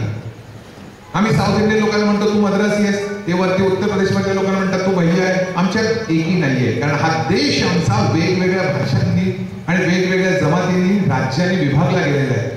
इस्रायल जर टिकवायचा असेल तर बेन गुरियन आणि तेव्हाच्या लोकांनी ओळखलं की या देशाला एकच भाषा असली पाहिजे, म्हणून त्यांनी तिथे हिब्रू भाषा सक्तीची केली. आता महाराष्ट्रात ज्यू जाणार, रशियातला ज्यू जाणार, त्यांना हिब्रू तर शिकायला पाहिजे ना. हिब्रू कुठे येत होतं? महाराष्ट्रात राहणारे लोक मराठी बोलत होते, रशियामध्ये राहणारे ज्यूज रशियन भाषा बोलत होते. त्यांनी तिथे हिब्रूचे क्लासेस सुरू केले, हिब्रूची पुस्तकं, आणि 2 वर्षामध्ये हिब्रू शिकला तर तुम्हाला इथे सगळं फुकट मिळेल असं आमिष दाखवलं. म्हणून जगभरातले अनेक लोक आपापले देश सोडून हे इस्रायलला आले आणि इस्रायल देश स्वतःचं असं त्यांनी राज्यव्यवस्था सुरुवात केली. पण प्रचंड मोठी भीती होती. आजूबाजूला अरब राष्ट्र ती गप्प बसणार नव्हती आणि तसंच घडलं. जेरुसलेम त्यांच्या ताब्यात आलं नव्हतं, कारण ते अरबांकडेच होतं. त्यांना ज्या जागा विकत मिळाल्या त्या रेताड वाळवण त्यांच्या मिळाल्या होत्या. जिथे लोकवस्ती होती, मोठी वस्ती होती, त्या जागा त्यांना मिळाल्या नव्हत्या, ते जेरुसलेम होतं. त्या जेरुसलेम मध्ये ज्या ठिकाणी ज्यू लोकांचं 2000 वर्षापूर्वीचं देऊळ होतं ते देऊळ पूर्णपणे उद्ध्वस्त करून, जसं आपल्याकडे बाबरी आली त्या पद्धतीने तिथे टॉम्ब ऑफ रॉक म्हणजे दगडावरची मस्जिद नावाचं एक प्रचंड मोठं मस्जिद त्या मुसलमानांनी बांधलं होतं. आणि त्यांनी असं म्हटलं की आमचा मोहम्मद इथूनच गेला तिकडे, त्यामुळे त्याच्यासाठी ते पवित्र स्थान होतं. ते कसं सोडतील? ज्या ठिकाणी येशू ख्रिस्ताचं निधन झालं, येशू ख्रिस्त क्रूसावर गेला, ते जागा ख्रिश्चनांच्या ताब्यात होती. ते म्हणाले आम्ही कसं इथून जाणार? अशा परिस्थितीमध्ये जगभरातले श्रीमंत ज्यू अजूनही मदत करत होते. आणि 1967ला एके दिवशी अचानक इजिप्तला प्रचंड राग होता की आपल्या वंशाची म्हणजे मुसलमानांची जागा या ज्यू लोकांनी घेतली. आणि म्हणून त्यांनी इजिप्तनी इराण, लेबनॉन, सिरिया, जॉर्डन या सगळ्या देशांची गुप्त बैठक घेतली. आणि सप्टेंबर 1967 मध्ये ज्यू लोक अगदी बेसावत असताना प्रचंड मोठा हल्ला केला. पण त्यांना हे माहित नव्हतं की यांच्याकडे फक्त शस्त्र नव्हती, यांच्याकडे कडवे युद्धवीर होते. कारण इस्रायलमध्ये असा एक नियम आहे की प्रत्येक घरातल्या प्रत्येकाला 2 वर्ष देशासाठी सैनिकी शिक्षण घ्यावंच लागतं, कंपल्सरी. मग तो मुलगा 10वी 12वीला किती पहिला आला, जर डॉक्टर इंजिनियर वगैरे व्हायचं असलं तर नो एक्सक्यूज. तिथे शाखा प्रमुखाची किंवा आमदाराची चिठ्ठी आणून चालत नाही की नका याला नका घेऊ. मुलगा पास झाला आणि 18 वर्षाचा झाला की त्याने 2 वर्ष देशासाठी सैनिकी शिक्षण घेणं आजही कंपल्सरी आहे. प्रत्येक मुलीला आणि एक मुलाला तिथे 18 वर्षानंतर सैनिकी शिक्षण देतात. म्हणजे विमानं कशी चालवायची, रणगाडे कसे चालवायचे, बॉम्ब्स कसे टाकायचे, इथपासून देशाची सुरक्षा कशी करायची, हे प्रत्येक घरातल्या प्रत्येक माणसाला शिकवलं गेलं. 47 ते 67. त्यामुळे 67 साली जेव्हा याने हल्ला केला तेव्हा असं वाटलं अरब राष्ट्राला की हे काय सोपं आहे, आपण सहज या लोकांना आता बेचिराख करून आपला प्रदेश ताब्यात घेऊ. झालं उलटच. इजिप्तमधल्या कडव्या सेनेने जे काय पराक्रम दाखवला, 6 दिवसाचं घनघोर युद्ध झालं आणि त्यांचा जो देश त्यांच्या ताब्यात होता ना, त्याच्या जवळजवळ 40% अधिक भूभाग त्यांना त्या युद्धानंतर मिळाला आणि सगळ्या अरब राष्ट्रांना त्यांनी शरण यायला लावलं. एकाच वेळी 4 बॉर्डरवर 4 वेगवेगळ्या देशांची भांडणाऱ्या इस्रायलच्या सशस्त्र सेनेनी या अरबांचा पराभव केला आणि त्यांचा देश आणखीन वाढला. इस्रायलमधल्या सेनाप्रमुखांनी काय केलं माहितीये का? त्यांनी बघितलं की या इजिप्तकडे प्रचंड अशी विमानं आहेत, पण ह्या विमानाची शक्ती कधी असते तर ते जेव्हा आकाशात येतात आणि बॉम्ब टाकतात तेव्हा. इस्रायलने काय केलं माहिती, ही विमानं जिथे पार्क केलेली असतात त्याला हँगर्स म्हणतात, त्या हँगर्स मध्ये विमानं असतात. इस्रायलनी अमेरिकेच्या मदतीने प्रचंड प्रगत अशी त्या काळातली विमानं आणली आणि त्यांनी सरळ इजिप्तमधली जी विमानं ठेवलेली होती ना त्या तळावरच जाऊन हल्ला केला आणि 320 विमानं फक्त एका तासात इजिप्त खलास करून टाकली. इजिप्तकडची विमानं संपल्यानंतर इजिप्त हल्ला कसा करणार? इजिप्त शरण आला. जॉर्डनला शरण आला, त्याला 2 दिवस लागले. 6 दिवस तुंबळ युद्ध झालं. मात्र याच्यामध्ये हजारो इस्रायली लोक मरण पावले. प्रत्येक घरातला एक तरी माणूस जखमी झाला, जायबंदी झाला, अपंग झाला, मेला. पण देश वाढला, देशाच्या सीमा वाढल्या आणि मग इस्रायलने ठरवलं की आपल्या डोळ्यामध्ये प्राण आणून या आपल्या देशाचं संरक्षण करायला पाहिजे. रात्रंदिन आम्हा युद्धाचा प्रसंग ही मराठी कविता असली ना, ते प्रत्यक्ष ती इस्रायलमध्ये सत्य आहे. इस्रायलमधल्या प्रत्येक घराच्या खाली, जमिनीच्या खाली बंकर आहे. हा बंकर काय प्रकार आहे तोही मी तुम्हाला दाखवतो. बंकर म्हणजे जर युद्ध झालं आणि जर बॉम्ब पडण्याची शक्यता निर्माण झाली तर त्या घरातल्या प्रत्येकाने खाली जाऊन लपायचं. त्या बंकरमध्ये 15 दिवस पुरेल एवढं अन्न, कपडे, पाणी आणि औषधाचा साठा ठेवावाच लागतो. हा सक्ती आहे. आणि मी ज्या ज्या घरात इस्रायलमधल्या गेलो तिथे तिथे जाऊन तिथले बंकर पाहिले. हे जे तुम्हाला दिसतंय हे तेल अवीव शहर आहे. हे बेन गुरियन जे पहिले पंतप्रधान जे अतिशय धाडसी होते. इस्रायलमध्ये घरं ही अशी दिसतात. सर्वत्र घरं ही सफेद किंवा ऑफ व्हाईट कलरची आहेत. आता हा जो शाळेला रंग आहे ना ऑफ व्हाईट कलरचा, तशा प्रकारची सगळी घरं आहेत आणि ही घरं शासन बांधून देतं त्यांना. हे बघा, प्रत्येक घरावरती हा जो ध्वज दिसतोय ना हा इस्रायलचा राष्ट्रध्वज आहे. निळ्या रंगाचा चांदणी आहे, 2 त्रिकोणांची बनवलेली चांदणी आहे आणि हा जो राष्ट्रध्वज आहे हा प्रत्येक घरावरती तुम्हाला दिसतो. राष्ट्रप्रेम काय असतं ते त्यांच्या राष्ट्रीय दिनाच्या दिवशी मी गेलो ते मी तुम्हाला पुढे दाखवीनच. हा तिथल्या एका घरामध्ये मी उभा आहे आणि माझ्या पाठीमागे असं फुलांनी डवरलेले एक झाड आहे. ज्या देशामध्ये वाळवंट होतं, दगड होते, तो देश आज जगातल्या अनेक देशांना फळं आणि फुलं एक्सपोर्ट करतो. नीट आहे का मित्रांनो? धान्य नाही करत, कारण ते इस्रायली लोकांनी ओळखलं की धान्य जगात सगळीकडे मिळतं, पण फुलं आणि फळं याच्यातनं कृषी उत्पन्न मिळू शकतं. मी मगाशीच म्हटलं पाण्याचा एक थेंब सोन्यासारखा. मी ज्या दिवशी त्यांच्या घरात गेलो होतो ना, सकाळी 10:30 वाजता बेल वाजली आणि महानगरपालिकेचे 2 अधिकारी आले आणि त्यांनी, मी ज्यांच्या घरी उतरलो होतो त्यांचं नाव होतं सॉलोमन. त्या सॉलोमनला त्यांनी, त्या 2 अधिकाऱ्यांनी, करप्शन तर अजिबात नाही, भ्रष्टाचाराचं नावच नाही बघा. ते म्हणाले की तुमच्या घरामध्ये गेले 3 महिने कोणी पाहुणे येऊन राहत आहेत का? तर तो म्हणाले हे आलेच पाहुणे पण हे कालच आलेले आहेत, आमच्या घरात कोणी राहत नाही, सांगूच नका म्हणाले. तुमच्या घरात गेले 3 महिने पाण्याचा प्रमाण वापर 15% वाढलंय म्हणाले. तर तुम्ही आम्हाला सांगा की ते 15% कसे वाढले? आणि मग त्या सॉलोमनने सांगितलं की मी 2 लिंबांची आणि 1 मोसंब्याचं झाड जिथे मी उभं आहे ना त्याच्याबरोबर समोरच्या बाजूला त्याने लावलं होतं. त्या झाडाला देण्यासाठी पाणी तो वापरत होता आणि त्या मीटरवरच्या पाण्याची नोंद महापालिकेकडे झाली की या घरात पाणी जास्त वापरलं जातंय. इतकी कडवी नजर असते. त्याबद्दल त्याला पेनल्टी भरावी लागली, कारण सरकारला न विचारता पाण्याचा साठा का वापर केला. प्रत्येक ठिकाणी पाण्याच्या प्रत्येक थेंबाचं किंमत तिथल्या मुलांना आहे. त्यामुळे आपल्याकडे मुलं वाटेल तसं पाणी खर्च करतात, तसं ते करत नाहीत. आता हा त्या घरातला एक तळघर आहे. रस्त्याच्या खाली, म्हणजे वर 3 मजली इमारत दिसत असेल ना, तर खाली आणखी 2 मजले असतात आणि तिथे बंकर असतो. या बंकरचं हे जे दार आहे बघा, हे दिसतंय तुम्हाला, हे जाड लोखंडी दार आहे. म्हणजे जर शत्रूचे सैन्य आज घुसले ना त्या तर हे दार फोडून त्यांना आतही जाणार नाही एवढं जड, जवळजवळ 80 ते 90 किलो वजनाचं एक एक दार त्या बंकरला असतं इथे, आणि त्याला वर आणि खाली अशी 2 लॉक आहेत बघा ही इथे. अशा एका बंकरमध्ये मी एकदा एक रात्र काढली. ही माझी बंकर मधली खोली होती. हे सगळे जे फोटो बघताय ते मी काढलेले फोटोच होता. फक्त एक इथे विंडो आहे थोडीशी, तिथून सूर्यप्रकाश येण्यासाठी, आणि हा एवढा बंकर असतो. आणि मी जिथून फोटो काढला पाठीमागे कपाट, त्याच्यात औषधं, 15 दिवस पुरेल असं बिस्किट आणि ब्रेडचा साठा आणि थोडेफार कपडे, एवढं त्या प्रत्येक बंकर मध्ये ठेवलं असतं. प्रत्येक घरामध्ये हे असतं. आज आम्हाला जी सुख सोयी मिळत आहेत, शान शौकी आहे, याची आम्हाला किंमत नाही का? आम्हाला स्वातंत्र्याचीच किंमत नाही हो. इथे स्वातंत्र्याची किंमत असलेली लोक राहतात. हा रस्त्यावरचा फोटो आहे. माणसं दिसणार नाही तुम्हाला. जे काही लोक आहेत ना, सर्वांकडे गाड्या आहेत. म्हणजे आपल्याकडे महाराष्ट्र बंद किंवा भारत बंदच्या दिवशी रस्त्यावरती कोणी दिसत नाही ना, तसा प्रकार साधारण असतो. माणसं अशी फारशी दिसत नाही. फक्त काही महोत्सव असला, कार्यक्रम असले तर मात्र लोक दिसतात.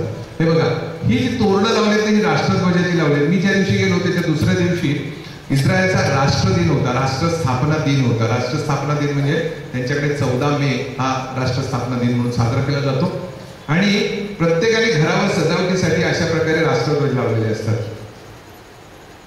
हा जो माणूस इथे रस्त्यावर बसलेला आहे ना, टेबल खुर्ची घालून, हा तिथला चांभार आहे, चपला बूट दुरुस्त करणारा. ही माणसं कडवी आहेत, पण पैशाचा अति जपून वापर करतात. शेक्सपियरच्या नाटकांमध्ये बघा कंजूस ज्यूची उदाहरणं आहेत. तर पैसा कसा खर्च करावा, जपून करावा, तर ते चपला शिवण्यासाठी या माणसाचं हे रस्त्यावरचं दुकान आहे. मला मजेशीर वाटलं म्हणून मी फोटो काढला. आपल्याकडे कोणीच आम्हाला असं टेबल खुर्च्या वगैरे घेऊन बसत नाही. हे तिथलं पोस्ट ऑफिस आहे. आता या पोस्टाची आणि आपल्या पोस्टाची खासियत काय सांगतो. आम्हाला 50 पैशाचं पोस्ट कार्ड, पूर्वी तर 15 पैशाचं होतं. ते पोस्टमन ना कुठून लांब देत पोस्ट ऑफिस तिथून तो घरोघरी आणून देत होता. आणि घरातल्या आजीला किंवा घरातल्या अशिक्षित माणसाला वाचता येत नसेल तर वाचूनही दाखवायचा. डाकिया नावाचा चित्रपट तुम्ही बघितला असेल. इस्रायलमध्ये हा असलेले लाड नाही. इस्रायलमध्ये समजा मी भारतात एखाद्याला पत्र पाठवलं ना, तर इस्रायलच्या पोस्ट ऑफिस मधून त्या घरामध्ये फोन जातो आणि सांगितलं जातं तुमचं एक पत्र आलेलं आहे, पुढच्या 10 दिवसात इथून घेऊन जा, नाही तुम्हाला ते मिळणार नाही. आणि त्याचं पत्र आहे ना, त्याने त्या पोस्ट ऑफिसात जायचं आणि स्वतःचं पत्र घेऊन यायचं. होम डिलिव्हरी नाही. आम्हाला तर आता एवढी होम डिलिव्हरीची सवय झाली की आम्ही जेवण सुद्धा स्विगी आणि झोमॅटोवर मागवायला लागलेलो आहे. पत्र तर येतात त्या पोस्टमनला काही आपल्याकडे व्हॅल्यूच राहिलेली नाही. त्यांच्या देशात त्याची ही व्हॅल्यू आहे.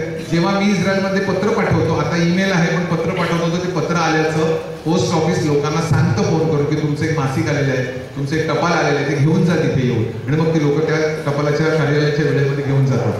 हा रामले नावाचं तिथे गाव आहे. त्या गावामधल्या बाजारातला फोटो आहे. मी तुम्हाला नंतर काही व्हिडिओ दाखवणार आहे, पण आधी थोडंसं आपण बघूया. ह्या बाजारामध्ये प्रचंड गर्दी असते आणि इथे भारतीय दुकान आहे.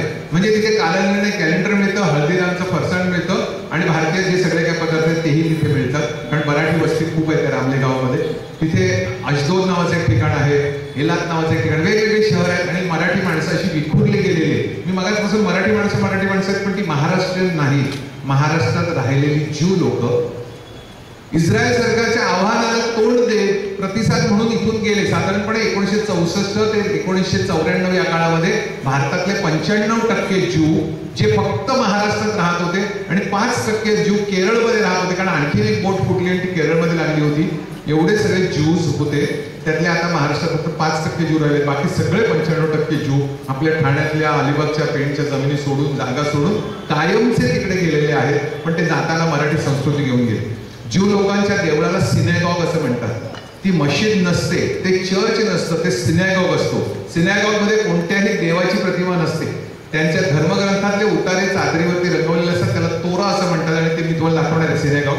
पण मग महाराष्ट्रातनं गेलेल्या लोकांनी त्यांचं सिनेगॉग वेगळं केलं, रशियातनं आलेल्या ज्यूजनी त्यांचं सिनेगॉग वेगळं केलं. त्यामुळे एकेका गावामध्ये 20-30 सिनेगॉग आहेत आणि मग त्या ठिकाणी ते लोक जमतात. दर शुक्रवार आणि शनिवार हा त्यांचा विश्रांतीचा दिवस असतो. त्या दिवशी काहीच चालत नाही. इस्रायलमधले ज्यूचे 2 प्रकार आहेत. एक अति धार्मिक आहे, त्यांना दाती असं म्हणतात. ते दाढी वाढवतात, ते दाढीचा केस कधी कापत नाहीत, काळेच कपडे घालतात, ते रंगीत कपडे घालत नाही आणि ते अत्यंत कर्मठ आहेत. ते इतके कर्मठ आहेत की शुक्रवारच्या दिवशी मोबाईल वापरत नाही, शुक्रवारच्या शनिवारच्या दिवसामध्ये ते इलेक्ट्रिक वापरत नाही. शुक्रवारी 12 ते शनिवारी 12 पर्यंत कोणतीही कामं करत नाहीत, फक्त धार्मिक पूजा करत बसतात आणि ते अत्यंत कर्मठ लोक आहेत. आजची पिढी मात्र अशी नाही. आज वेगवेगळ्या देशातनं आलेल्या या ज्यू लोकांच्या मुलांची परस्पर लग्न व्हायला लागली. त्यामुळे महाराष्ट्रातनं गेलेल्या ज्यूची या मुलीचं रशियामधनं आलेल्या ज्यू मुलाशी लग्न झाल्यानंतर त्या घरामध्ये एक वेगळी संस्कृती, म्हणजे आई मराठी बोलते, वडील रशियन बोलतात, त्यामुळे तिथली मुलं हिब्रूच बोलतात. मराठी भाषा आजवर त्यांनी जपून ठेवण्यासाठी 2 मासिक आहेत त्यांची, मायबोली आणि शायरी. गेली 28 वर्ष मायबोली मासिक निघतं, त्यातली 12 वर्ष त्या मासिकाचे सगळे लेख हे तिथून लिहून आमच्या ऑफिसमध्ये येतात आणि आम्ही ते मासिक रूपामध्ये तयार करून प्रकाशित झालेली मासिकं विमानाने पाठवतो आणि ती इस्रायलमध्ये विकली जातात, वाटली जातात. तसंच शायरी नावाचं एक मासिक आहे, ते भारतातले ज्यू तयार करतात, तेही आमच्याकडे तयार होतात आणि तेही विमानाने जातं आणि तिथल्या मराठी लोकांना मराठी वाचायला मिळावं यासाठी ही सगळी धडपड आहे. तिथे गेलेले मराठी लोक अजूनही मराठी वाचतात, पण काही वर्षांपूर्वी तिथे मराठी वर्तमानपत्र पण होती, पण ती साधारणपणे 80-85च्या दशकामध्ये ती बंद झाली. पण तिथे मराठी वर्तमानपत्र होती, मराठी कीर्तनं होती, मराठी नाटकं होती. किंबहुना 1895 मध्ये एक मराठी नाटक मुंबईमध्ये लिहिलं एका ज्यू माणसाने, त्यात 75 मराठी गाणी ही इस्रायलबद्दलची होती. आजही अनेक कलाकार जे महाराष्ट्रामध्ये कलाकार होते ते तिथे शिफ्ट झाले आणि ते अजूनही मराठी नाटकात वर्षातनं 2दा किंवा 3दा इस्रायलमध्ये जातात आणि त्याचे प्रयोग तुम्ही जशी गर्दी करतात तशी गर्दी पाहतात. माझ्यासारखे काही वक्ते जाऊन तिथे कार्यक्रम करतात, प्रशांत दामले गेले होते, अशोक नायगावकर गेले होते, असे अनेक लोक तिथे दरवर्षी जातात आणि तिथल्या महाराष्ट्र दिनाला कार्यक्रम साजरे करतात. पण तिथून गेलेल्या ज्यू लोकांची वय आत्ता साधारणपणे 71 ते 91 वर्षी आहे. ज्यांना मराठी येतं, मराठी बोलता येतं, पुढची पिढी ना त्यात संकर झाल्या. कोणी पोलंडून आलेल्या ज्यू मुलाशी लग्न केलं, कोणी तुर्कस्तानात आलेल्या ज्यू मुलीशी लग्न केलं, त्यामुळे ते सगळं असं मिसळ सगळी झालेली. हा रामले मधलंच एक मार्केट आहे, तुम्हाला नंतर फिल्म दाखवणारच आहे. हा तिथलाच एक रस्ता आहे. तुम्हाला ही मध्ये मध्ये जी झाडं दिसतात ना, ही खजुराची झाडं आहे. जो खजूर आपल्याकडे अरबस्थानात येतो ना, त्यापेक्षा उत्तम खजूर हा इस्रायलमध्ये बनतो आणि तो बराचसा परदेशातच एक्सपोर्ट केला जातो. हे तिथलं एक भारतीय वस्तूचं दुकान आहे. सगळे वस्तू या दुकानामध्ये भारतीयच मिळतात. हे मी दाखवतो, हे सिनेगॉग आहे. सिनेगॉग मध्ये बायकांना प्रवेश नाहीये. बायका वरती पहिल्या मजल्यावरती बसून प्रार्थना म्हणतात आणि दर शुक्रवार शनिवार, खरं तर दररोजच जातात, पण दर शुक्रवार शनिवार चर्चमध्ये जाऊन बसावं अशा या खुर्च्या असतात. आणि ही जी टेबलं ठेवली त्या टेबलाचा वरचा फ्लॅग उचलल्यावर प्रत्येक टेबलात धर्मग्रंथ ठेवलेले असतात, त्याला तोरा असं म्हणतात. या ठिकाणी मी हे बघा, हे मुख्य चित्र असतं आणि याचं ते पूजा करतात. ठाणे येथे, पेण येथे, अलिबाग येथे अजूनही इस्रायली सिनेगॉग आहे. ठाण्यातलं इस्रायली सिनेगॉग 185 वर्ष जुनं आहे. त्याला असं म्हणतात की स्वर्गाचं प्रवेशद्वार असं नाव आहे त्या ठाण्यातल्या सिनेगॉगचं. तर अशी अनेक सिनेगॉग मी पाहिली. या सिनेगॉग हे वगैरे असं आतून असं सुंदर असतं सिनेगॉग, प्रचंड छान डेकोरेशन केलेलं असतं, पाहण्यासारखं असतं आणि इथे बसून लोक प्रार्थना करतात. मुसलमान लोकांमध्ये जशी मुलाची सुनता करतात तसं इस्रायलमध्ये सुद्धा ज्यू लोक हे मुलाची सुनता करतात. हे बघा, या ठिकाणी नवजात बालक आणलेलं आहे. 5 किंवा 4 दिवसाचं हे बालक आहे आणि तिथला जो धर्मगुरू असतो त्याला रब्बी असं म्हणतात. आणि हा बघा, हा रब्बी आहे, हा प्रार्थना म्हणतो आणि त्या मुलाची सुनता करतो. त्यामुळे मुसलमानांसारखी एक बाजू आहे की ते सुनता करतात, पण मुळात हे 3 धर्म स्थापन झाले ना, त्यातले 2 धर्म म्हणजे ज्यू धर्म आणि मुस्लिम धर्म स्थापन झाले, निर्माण झाले. त्या दोन्ही भावंडांचे वडील एकच होते. अब्राहम नावाचा एक माणूस होता. त्या अब्राहमच्या पत्नीपासून झालेल्या मुलाने ज्यू धर्म स्थापन केला आणि घरातल्या दाईपासून झालेल्या मुलाने मुस्लिम धर्म स्थापन केला. म्हणजे बघा, एकाच वडिलांच्या 2 मुलांनी 2 धर्म स्थापन केले, ज्यू आणि मुस्लिम. आणि त्यानंतर काही वर्षांनी येशू ख्रिस्ताचा जन्म झाला, तो बेथलेहममध्येच म्हणजे या इस्रायलमध्येच. आणि ती जी व्हर्जिन मेरी होती ती नझारेतला होती आणि नझारेतला तिला एक दिवशी दृष्टांत झाला की तुझ्या पोटी देवाचा मुलगा जन्माला येणार आहे. तुमची पूर्ण येशूच्या जन्माची स्टोरी तुम्हाला माहिती आहे. मी तेही स्थळ बघून आलो. इस्रायलमध्ये येशू ख्रिस्ताचा जन्म झाल्यानंतर पुढे येशूचा प्रसार झाला. येशू हा जन्मता ज्यू होता, तो जगतानाही ज्यू होता, मरतानाही ज्यू होता, पण त्याने ख्रिश्चन धर्म स्थापन केला होता. आणि या येशूला मारण्याचा निर्णय ज्यांनी दिला तो तेव्हाचा न्यायाधीश जो होता, तेव्हाचा तो काय म्हणतो आपल्याकडे जसं धार्मिक पुढारी असतो, तो सुद्धा ज्यूज होता. आणि ज्यूनी येशूला मारलं असा प्रवाद झाल्यामुळे ख्रिश्चनांनी पुढे ज्यू लोकांचा प्रचंड छळ केला. मी जे मगाशी म्हटलं ना, युरोपात जो छळ झाला तो या कारणासाठी झाला की त्यांचं असं म्हणणं होतं की आमच्या येशूला तुमच्या यहुदी लोकांनी मारलं.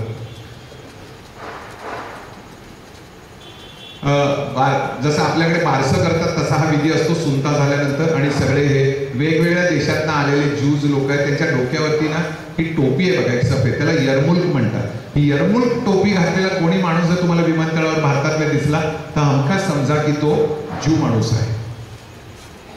हा त्यांचा राष्ट्रीय दिन असतो. त्या दिवशी रात्री सगळी लोक आपल्या घराच्या बाहेर पडतात आणि एक असा आनंदोत्सव साजरा करतात. त्यामुळे इथे अशी गर्दी. आपल्याकडे दिवाळी असते ना, तसे फटाके वापरतात. चीनमधून बरेच फटाके जातात, रोषणाई होते, कंदील लावले जातात. आणि सगळ्यात महत्वाचं आहे, देशप्रेमी देश किती आहे. ज्या दिवशी त्यांच्याकडे राष्ट्रीय दिवस असतो ना, जसं आपल्याकडे 26 जानेवारी 15 ऑगस्ट, त्या दिवशी तिथले सर्व टीव्ही चॅनल्स बंद असतात. हॅलो, टीव्ही चॅनल्स कंपल्सरी बंद असतात. शासनाचं असं म्हणणं असतं की तुम्ही तुमचा राष्ट्रीय दिन साजरा करताय म्हणजे शोक व्यक्त करताय. तुमच्या प्रत्येक घरातला एक तरी माणूस या देशासाठी त्याने आपलं रक्त दिलेलं आहे. तुम्ही आनंद कसला करता. आमच्याकडे 26 जानेवारी 15 ऑगस्टला लोक काय नेटफ्लिक्स बघतायत, अमेझॉन बघतायत, घरात बसून मिठाया खातायत. काय आम्हाला आमच्या शहीदांची किंमतच उरलेली नाही. असं तिथे नाही. तिथल्या लहान मुलाला वयाच्या 4थ्या वर्षापासून कळतं की हा माझा देश आहे. माझ्या आजोबांनी, माझ्या पणजोबांनी हा फाईट करून देश मिळवलेला आहे. या देशाचा नागरिक हा माझा हक्क आहे आणि म्हणून मी या देशासाठी काहीतरी करेन, मेलो तरी हरकत नाही. हे तिथल्या 3 वर्षाच्या 4 वर्षाच्या मुलाला समजतं. आमच्याकडे सुशिक्षित भारतीय मुलांना स्वातंत्र्याची किंमत नाही. याचं कारण सगळ्यात महत्वाचं आहे. ते कारण मी तुम्हाला थोड्याच वेळात दाखवतो. हा तिथे एक म्युझियम आहे, त्याचं नाव आहे मिनी इस्रायल. आता मिनी इस्रायल का, तर इस्रायलमध्ये सहसा जायला व्हिसा मिळत नाही. म्हणजे कोणी टुरिस्ट येतात ते ज्या मिनी इस्रायलला भेट देतात आणि इस्रायलमधल्या सगळ्या नामांकित मोठमोठी जी स्थानं आहेत त्यांच्या छोट्या छोट्या प्रतिकृती या म्युझियम मध्ये केलेल्या आहेत. आणि तिथनं प्रवाशांना फिरता येतो, पर्यटकांना, आणि अख्खा इस्रायल बघता येतो. त्याच्या प्रतिका आहेत छोटी छोटी. हे बघा, ही जी वॉल आहे, या वॉलचं नाव आहे वेलिंग वॉल, म्हणजे शोक करण्याची पश्चिमेकडची भिंत. म्हणजे 2000 वर्षापूर्वी जे मंदिर ज्यू लोकांचं होतं त्या मंदिराची ही एवढीच भिंत शिल्लक राहिलेली आहे. आज 2023 मध्ये ही एवढीच एक भिंत राहिलेली आहे. आणि या भिंतीजवळ जसं ताजमहलला भारतात येणारा प्रत्येक पर्यटक ताजमहलला भेट देतो आणि फोटो काढतो, इस्रायलमध्ये जाणारा प्रत्येक ज्यू माणूस हा तिथे बघा गंमत.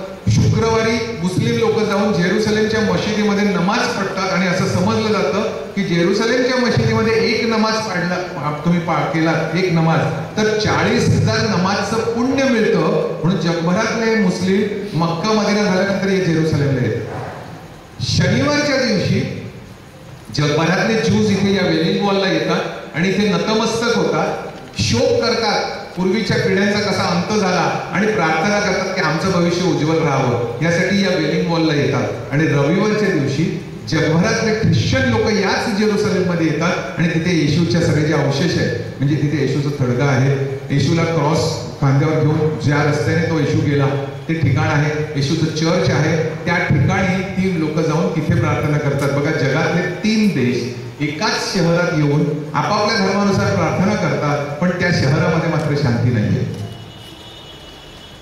हे मिनी इस्रायल बघणारे काही पर्यटक आहेत आणि या छोट्या छोट्या प्रतिकृती आहेत त्या इस्रायलमधल्या काही महत्वाचे ठिकाण आहेत. हे जे तुम्हाला फोटो दिसतात ना, हे खरे नाहीत. ह्या मोटारी खऱ्या नाहीत. या खेळण्यातल्या मोटारी रस्ते बनवलेत. इस्रायलची प्रतिकृती इथे बनवलेली आहे, ती तुम्हाला दिसते. ह्या सगळ्या ही ती मुसलमानांची मस्जिद आहे, टॉम ऑन द रॉक, त्याची प्रतिकृती आहे. ही वेलिंग वॉलच्या बाजूचा भाग एक आहे. ह्या तेल अवीव शहरातल्या काही उंच बिल्डिंगच्या या प्रतिकृती आहे. आणि अपंग लोकांना सुद्धा मिनी इस्रायल बघता यावं म्हणून त्यांच्यासाठी अशा गाड्या आहेत आणि गाड्यांमध्ये बसून विनामूल्य त्यांना त्या संपूर्ण म्युझियम मध्ये, जसं मुंबईला राणीचा भाग आहे तसं म्युझियम बघता येतं. या ठिकाणी जॉर्डनने हल्ला केलेलं एक म्युझियम आहे, त्याची पण ही प्रतिकृतीच आहे. ते आपण म्युझियम थोड्यात बघूया. या जॉर्डनच्या म्युझियम मध्ये युद्धाच्या काळात जिंकलेले, इस्रायलने जिंकलेले शेकडो रणगाडे मांडून ठेवलेले असे एका पुढे एक. आणि मग पालक आपल्या विद्यार्थ्यांना, आपल्या मुलांना हे म्युझियम दाखवायला वर्षातून एकदा तरी नेतात आणि दाखवतात की हे तुझ्या आजोबांनी पणजोबांनी लढून शत्रूचे रणगाडे हे असे जप्त केलेले, हे असं मोठं असं म्युझियम आहे.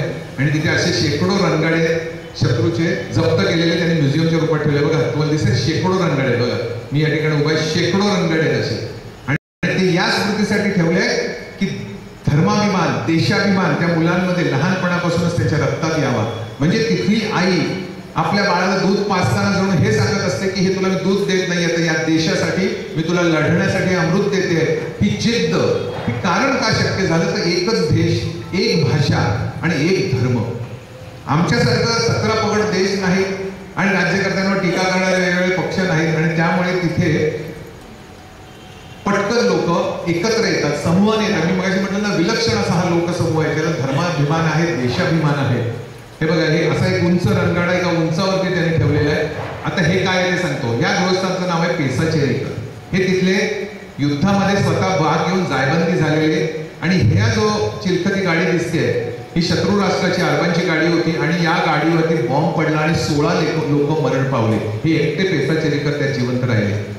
इथे त्या 16 लोकांची मेलेल्यांची नाव आहेत. मग इथे का मी गेलो ते सांगतो. ऐकण्यासारखं आहे. तुमच्या मुलांनी कधीही भारताची सीमा बघितलेली नाही, सियाचीन बघितलेलं नाही, कारगिल बघितलेलं नाही. कसं बघणार? 40गावांना लोक मुंबईला सुद्धा जात नाही, तर सियाचीन आणि कारगिलला कधी जाणार? हे फक्त 40गावचं दुःख नाही, महाराष्ट्रात कुठेही जा, भारतात कुठेही जा, आमच्या मुलांना सीमा बघायला मिळत नाही. त्यांच्या देशात ज्या दिवशी राष्ट्रीय दिवस असतो त्या दिवशी सगळे लोक जेवणाचं सामान, पाणी, अगदी फ्रीज, पाळणे लहान मुलांचे हे सगळं घेऊन मोठमोठ्या कॅम्पिंग गाड्यांमध्ये घालून जिथे आपले आजोबा लढले, जिथे आपले वडील काका मरण पावले, जिथे आपले आजोबा पणजोबा मरण पावले, त्या ठिकाणी जातात. कारण फक्त 45 मिनिटं ड्राईव्ह केली की सीमा लागते. आणि त्या चारी बाजूला सीमाच आहे देशाच्या चारी बाजूला. सगळे अरब राष्ट्र आहेत ना. त्या कुठे जिथे कुठे तो माणूस आपला नातेवाईक मेला तिथे जातात आणि त्याच्या नावाने तिथे तो दिवस साजरा करतात. म्हणून टीव्ही चॅनल्स बंद असतात आणि हे दरवर्षी होतं. मी आतापर्यंत 3 वेळा त्या सीमेवरती गेलो आणि बघा लोक, हे तेव्हाचं पाडलेलं विमान आहे ते तिथे तसंच ठेवलेलं आहे, त्यांनी हलवलं नाही. तर पाहायला मिळावं. ही पण तिथली एक युद्धभूमीवरचीच एक स्मारक आहे. त्या ठिकाणी त्या शहीदांना ते श्रद्धांजली अर्पण करतात. आणि बघा, हे अशा रीतीने हे मगाचीच पेसा चेरेकर आहे. तर त्यांच्या गाडीत जेवढे लोक मेले त्यांचे सगळ्यांचे नातेवाईक बघा या ठिकाणी असे जमले. सकाळी 7 ते रात्री 9 पर्यंत ही लोक तिथे जमतात. पुढच्या पिढीला प्रत्येक नातेवाईकाची ओळख होते. आपल्याकडे तर आपल्या मुलांना लांबचे काका, लांबचे मामा सुद्धा हल्ली माहिती नसतात. आणि या ठिकाणी त्या मग गाणी म्हणतात, देशप्रेमाची गाणी म्हणतात, आपले कार्यक्रम सादर करतात. कोणी निबंध वाचतं, कोणी भाषणं वाचतं. अगदी बघा, छोट्या छोट्या मुलांना ठेवण्याची अशा प्रकारची बंदिस्त पाळणे सुद्धा घेऊन जातात. कढया, फ्रीज, गॅस घेऊन जातात आणि तिथे कॅम्पिंग करतात. आणि अशा रीतीने राष्ट्रीय दिवस खरोखर तो राष्ट्रप्रेमाचा म्हणून साजरा केला जातो. हे जे दिसतंय हे ज्यूइश सोल्जर्स एक म्युझियम आहे. आणि या इथे ज्यू लोकांच्या वेगवेगळ्या ज्या युद्धाच्या काय म्हणतो आपण तुकड्या आहेत वेगवेगळ्या, त्यांचे प्रत्येकाचा एक स्वतंत्र ध्वज आहे. सगळे ध्वज त्या याचे लावलेले. हे जेरुसलेमकडे जाताना रस्त्यावरती असलेला हा छायाचित्र आणि ही वेलिंग वॉल आहे. या वेलिंग वॉलची गंमत बघा सांगतो. ही वेलिंग वॉल आहे, एवढा भाग आहे ज्यू लोकांकडे. ही पाठची मशीद आहे, ही आहे मुसलमानांच्या ताब्यात आणि इकडे एक चर्च आहे. आता इस्रायली लोक सुरक्षित काय ते सांगतो. जगातल्या कोणत्याही मुस्लिम राष्ट्राने जर इस्रायलवर बॉम्ब टाकायचं ठरवलं तर ते कधीही जेरुसलेमवर बॉम्ब टाकणार नाही. कारण त्यांचा मोहम्मद इथूनच स्वर्गात गेला असं ते मानतात आणि ती मशीद इथे. त्यामुळे बॉम्ब टाकून ही मशीद उद्ध्वस्त होणार नाही याची खात्री इस्रायली लोकांना आहे. म्हणून त्यांनी त्यांचा हा भाग एवढा ठेवला. युद्धानंतर 67च्या युद्धानंतर हा भाग सुद्धा त्यांनी जिंकला. जिंकून सुद्धा त्या मशिदीचा ताबा त्यांनी अजूनही अरबांकडेच ठेवलेला आहे. त्याचं सगळे निगा आणि निगराणी. जेरुसलेम मधली 35% लोकांची लोकसंख्या अजूनही अरब आहे. आणि हे अरब पॅलेस्टाईन मुक्ती संग्रामातल्या त्या अरबांना साथ देणारे असल्यामुळे तिथली छोटी छोटी मुलं अतिरेकी आहेत. अगदी लहान लहान मुलं अशी रस्त्याने जाताना असं चेंडू टाकावा असे बॉम्ब टाकतात आणि एखादी गाडी उद्ध्वस्त करतात, एखाद्या माणसाला मारतात. अशा प्रकारे अत्यंत धोकादायक परिस्थिती तिथे आहे. आता काय प्रकार झाला सांगतो. यासर अराफत हे नाव तुम्हाला जे सिनियर लोक त्यांना माहिती असेल. इंदिरा गांधीच्या काळात यासर अराफतने इंदिरा गांधींची चांगली मैत्री ठेवली होती. हा यासर अराफत तिथल्या पॅलेस्टाईन लोकांचा नेता होता. त्याचं असं म्हणणं होतं की गेली 2000 वर्षे या भागामध्ये अरब राहत होते. आम्हाला अरबाला इथून हुसकावून लावलं आणि ज्यू लोक जगभरात इथे आले आणि आम्हाला बाहेर काढलं तर आम्हाला आमचा देश परत मिळाला पाहिजे. त्याला त्यांनी नाव ठेवलं पॅलेस्टाईन. गाझी टेकड्या आहेत, गाझी वस्ती आहे. तिथले हे अतिरेकी आणि अरब, अडाणी अरब आणि अतिरेकी यांना जगभरातल्या मुस्लिम राष्ट्रांकडून पैसा येतो. एवढंच कारण की इस्रायलच्या सरकारला त्रास द्यायचा आणि मग अतिरेकींना तिथे प्रोत्साहन दिलं जातं. आणि मग ही लोक वेगवेगळ्या टीव्ही चॅनल समोर येऊन ती मुलं रडतात की आम्हाला इस्रायल सैनिकांनी मारलं, आम्हाला शिक्षा केली. प्रत्यक्ष सगळी नाटकं असतात. परंतु आपल्या देशामध्ये जसे काही लोक सरकारच्या विरोधात बोलतात तसे तिथे सुद्धा काही लोक त्या पॅलेस्टाईन अरबांच्या बाजूने भाग घेऊन मोठमोठे गळा काढतात, रडतात, अगदी युरोपर्यंत पत्र पाठवतात. त्यामुळे इस्रायलने जरी तो जेरुसलेमचा काही भाग अरबांसहित स्वीकारलेला आहे. आजही तिथे 20% लोकसंख्या इस्रायल मधली ही अरबांचीच आहे. ते इस्रायलचेच नागरिक आहेत, इस्रायलच्याच नोटा वापरतात. पण एवढं सगळं करून त्या देशाशी ते प्रामाणिक नाही की तिथे अक्षरशः सरकार विरोधी कारवाया करत असतात आणि त्यामुळे सुशिक्षित जीव लोकांना अजूनही तिथे तो त्रास होतो. पुढे जाऊया. हे बघा, या ठिकाणी लोक त्या वेलिंग वॉलच्या समोर, म्हणजे एकापुढे एक रचलेली दगडाची अशी रास असावी तशी ती भिंत आहे, तिथे येऊन आपली प्रार्थना करतात. आणि हे लोक बघा, या दगडाच्या चिराच्या समोर हे धर्मग्रंथ ठेवलेले आहेत, ते वाचत असतात. आणि असं म्हटलं जातं की या वेलिंग वॉलच्या 2 दगडाच्या मध्ये ज्या पटी आहेत, या पटीमध्ये जर तुम्ही एखादा संदेश कागदावर लिहून ठेवलात तर ईश्वर तुमच्या मनातली इच्छा पूर्ण करतो, असा संकेत गेली 1000 वर्ष असल्यामुळे या वेलिंग वॉलला भाग घेणारी लोक, तिथे आले भेट देणारी लोक आपल्याला हवं ते चिठ्ठीवर लिहितात आणि ती चिठ्ठी घडी घालून ती बघा अशी फटीमध्ये कोंबतात. दिसली? त्या फटीमध्ये बघा अशा चिठ्ठ्या कोंबलेल्या आहेत सगळ्या. कोणाची बायको आजारी असते, कोणाची बायको सोडून गेलेली असते, कोणाची मुलांना शिकायचं असतं, जी काय आपली इच्छा असते, ती जगभरातल्या माणसांच्या इच्छा या समानच असतात. तर लोक अशा आपल्या इच्छा इथे ठेवतात आणि त्या पूर्ण झाल्यानंतर नवस फेडण्यासाठी पुन्हा इथे येतात, परत याच ठिकाणी येतात. असं ही वेगळी परंपरा आहे. इथे हा माझा फोटो आहे, मी सुद्धा तुम्हाला इथे चिठ्ठी ठेवताना दिसलोय, पण मी काय चिठ्ठी ठेवली होती ते मात्र मी सांगणार नाही. हे बघा, हा जेरुसलेम मधला अरबी बाजार आहे. या अरबी बाजारामध्ये सगळ्या अँटिक वस्तू, शोकेसमध्ये ठेवण्याच्या वस्तू अशा सगळे विकणारे हे अरब लोक आहेत. आणि जेव्हा एखादा भारतीय पर्यटक तिथे जातो तर त्यांना वाटतं पाकिस्तान मधून आलं, त्यांना प्रचंड आनंद होतो. मग ते विचारतात तुम्ही पाकिस्तानमधून आलात का, पण जेव्हा त्यांना कळतं इंडियातनं आले त्याचा चेहरा त्यांचा पडतो. आणि हा भाग सगळा अरब लोकांकडे, जरी तो इस्रायलचा भाग असला तरी तिथली वस्ती ही ज्यू लोकांची नसलेली अशी आहे. आता आपण पुढे येतोय डेड सी जवळ. डेड सी काय सांगतो? पृथ्वीवरचा सर्वात खोलगट प्रदेश हा डेड सी. समुद्र सपाटीपासून पृथ्वीवरती जसे माउंट एव्हरेस्ट सारखे डोंगर आहे, जेरुसलेम सुद्धा पृथ्वीच्या सपाटीपासून आहे, समुद्र सपाटीपासून 615 फूट उंचावरती आहे. पण तितकंच खाली पृथ्वीवर एकमेव भाग आहे ज्याचं नाव आहे डेड सी. तिथल्या समुद्रामधल्या क्षाराचं प्रमाण म्हणजे मिठाचं प्रमाण हे इतकं प्रचंड आहे की हे पाणी आहे ना, हे पाणी, त्या पाण्यातला जो चिखल आहे तो संधिवात बरा करतो, हाडांची दुखणी बरा करतात. आणि म्हणून लोक तिथे जाऊन अंगाला तो चिखल चोपडतात. म्हणजे त्या पाण्यात असा हात घातला ना तर काळ्या रंगाची चिखलची वाळू निघते. आणि अतिक्षार असल्यामुळे त्या पाण्यामध्ये 20 मिनिटापेक्षा जास्त डुंबता येत नाही, त्याच्या शरीरावरती परिणाम होतो. पण या पाण्याचं वैशिष्ट्य म्हणजे इथे जर एखाद्या माणसाला पोहता येत नसल्या त्याने उडी घेतली तर तो चक्क तरंगतो. म्हणजे लाकूड पाण्यावर टाकल्यावर जसं तरंगतं किंवा रबरी बूट्स जसं पाण्यात टाकल्यावर तरंगतं, तसं तिथे माणसाने पण उडी घेतली तर तरंगत आहे. इथे तुम्हाला मी दिसतोय. माझ्यासोबत राजाराणी ट्रॅव्हल्सचे अभिजित पाटील एका पुस्तकाच्या प्रकाशनाला आम्ही गेलो होतो आणि त्यांना अजिबात पोहता येत नव्हतं, तरी ते असं दिसतंय तुम्हाला की व्यवस्थित पोहतायत. बघा, हा सुद्धा माझाच फोटो आहे. आणि या ठिकाणी ते चक्क वर्तमानपत्र वाचतोय, जणू का मी एखाद्या सोफ्यावर झोपलो आहे अशा पद्धतीने त्या पाण्यावरती मी तरंगतोय. हा अनुभव मात्र खरोखर असामान्य आणि स्वर्गीय असा अनुभव आहे की आपल्याला कळतच नाही की आपण गादीवर झोपलोय का पाण्यावर झोपलोय. असा हा डेड सी आपण फक्त भूगोलाच्या पुस्तकात वाचलेला असतो. आणि हे तोंडाला अंगाला सगळं ते ब्लॅक मड चोपडलेलं, मी आपली हाडं स्नायू चांगले राहतात समज आहे, त्यामुळे त्या समजामध्ये आम्ही सुद्धा सहभागी झालो. हे पाठीमागे मला दिसतंय सगळं जेरुसलेम शहर दिसतंय. हा एक तिथला रस्ता आहे.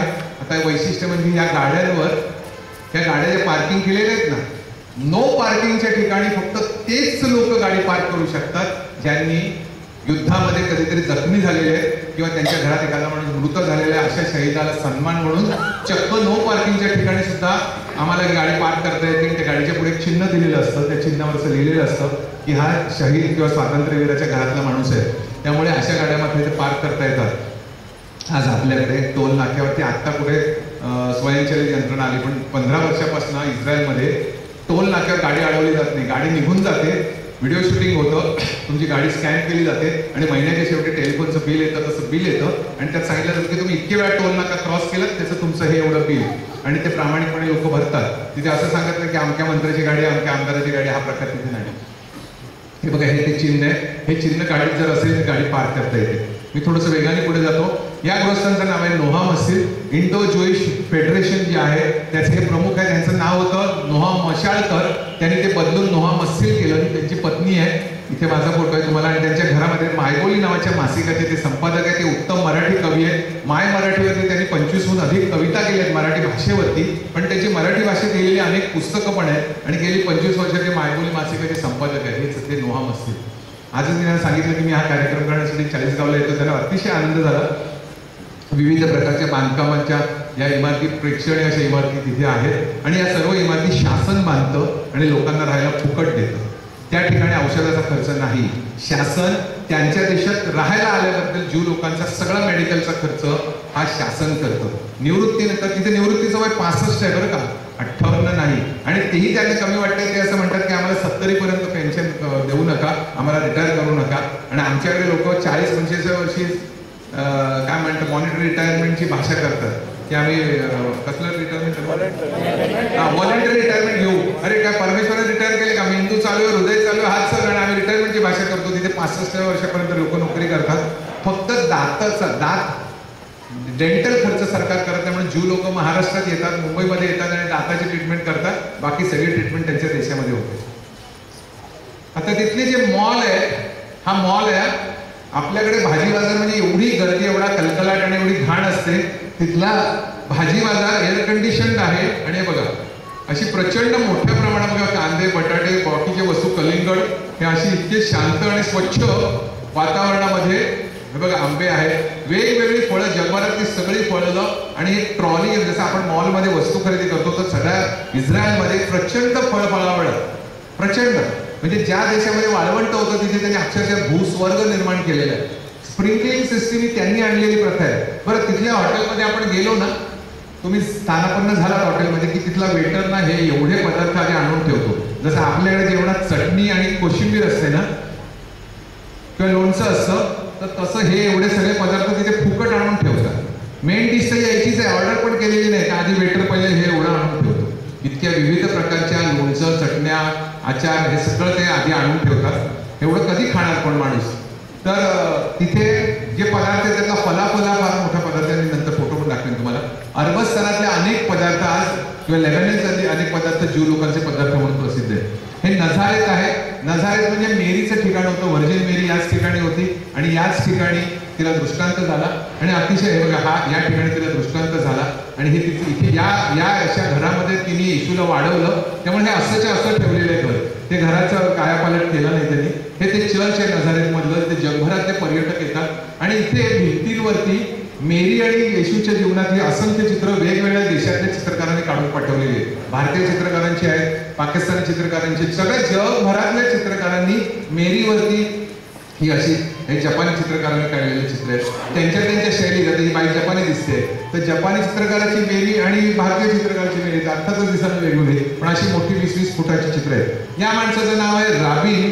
हा इझॅक राबिन हा इस्रायल मधल्या लोकांचा कडवा असा पंतप्रधान होता आणि त्यांनी सगळ्या जगभरातल्या ज्यू लोकांना एकत्र आणलं. आणि एक दिवशी स्वातंत्र्य दिनाच्या दिवशी ते एका सभेमध्ये भाषण देत होते आणि त्यांनी भाषण संपवलं आणि तिथे आलेल्या एका अरब अतिरेक्याने त्यांचा तिथे खून केला, त्यांना मारलं. आणि म्हणून त्याचं प्रतीक म्हणून भर रस्त्यामध्ये ज्या ठिकाणी ते धारातीर्थी पडले तिथे हे राबिनचं असं शांतता प्रतीक आहे. तिथे तेव्हाचे जो बॉम्बस्फोट झाला त्यांनी ती जमीन उखडली गेली की त्यांनी तशी ठेवलेली आहे.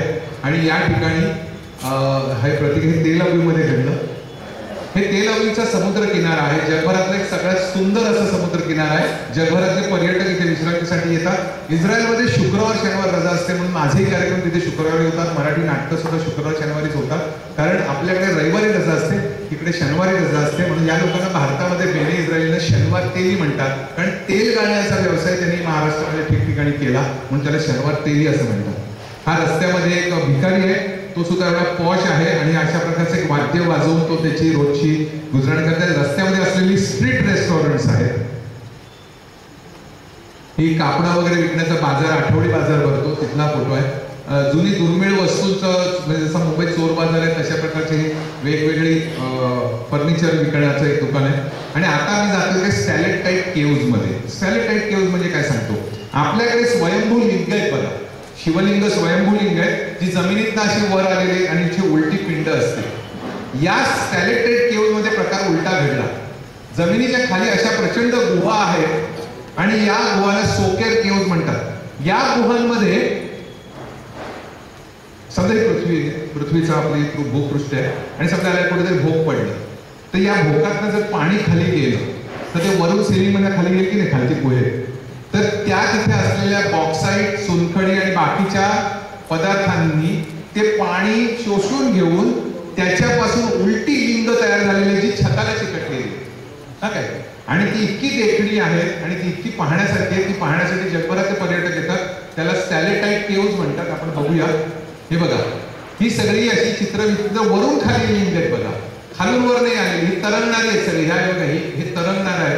मी थोडं पुढच्या चित्रात दाखवतो. हे बघा, हे अशा प्रकारे सिलिंग मधला खाली आणि ह्या निसर्गात तयार झालेल्या 30,000 वर्षांपूर्वी झालेल्या केव्ज आहेत. त्या काय आजच्या नाहीये. त्यांची निर्मितीचा काळ जो आहे तो 30,000-32,000 वर्षांपूर्वीचा आहे. आणि अशा अतिशय बघण्यासारख्या स्टॅलेटेड केव्ज आहेत. त्याच्यावर आता रंगीबेरंगी लाईट्स सोडल्यामुळे प्रेक्षकांचं ते पर्यटकांचं एक छान ठिकाण झालेलं आहे. रोश हनिक्रा नावाचा एक असा भाग आहे, तो लेबनॉन म्हणजे इस्रायलचा शेवटचा भाग जो लेबनॉनला कनेक्ट होतो. इथून एक ट्रेन लेबनॉनला जात होती ब्रिटिशांची, ती बंद केली. या ठिकाणी समुद्राचं पाणी दगडावर आपटून आपटून आपटून दगडामध्ये तयार झालेल्या गुंफा आहेत. पाण्याच्या ताकदीने दगडाला पाडलेली प्रचंड भोकं, म्हणजे हे मानवनिर्मित नाहीये आणि अतिशय देखण्या अशा या गुंफा आहेत बघा. हा सगळा समुद्राचं पाणी आत घुसून वर्षानुवर्ष 10-20 हजार वर्ष लागली, पण हे अशा प्रकारचे दगडाला फोडून फोडून पण पाण्याची ताकद जबरदस्त असेल. हे बघा, हे पण होश हनिक्राचं आहे तिथलंच. आणि हे बघा, अतिशय विहंगम असं दृश्य आहे.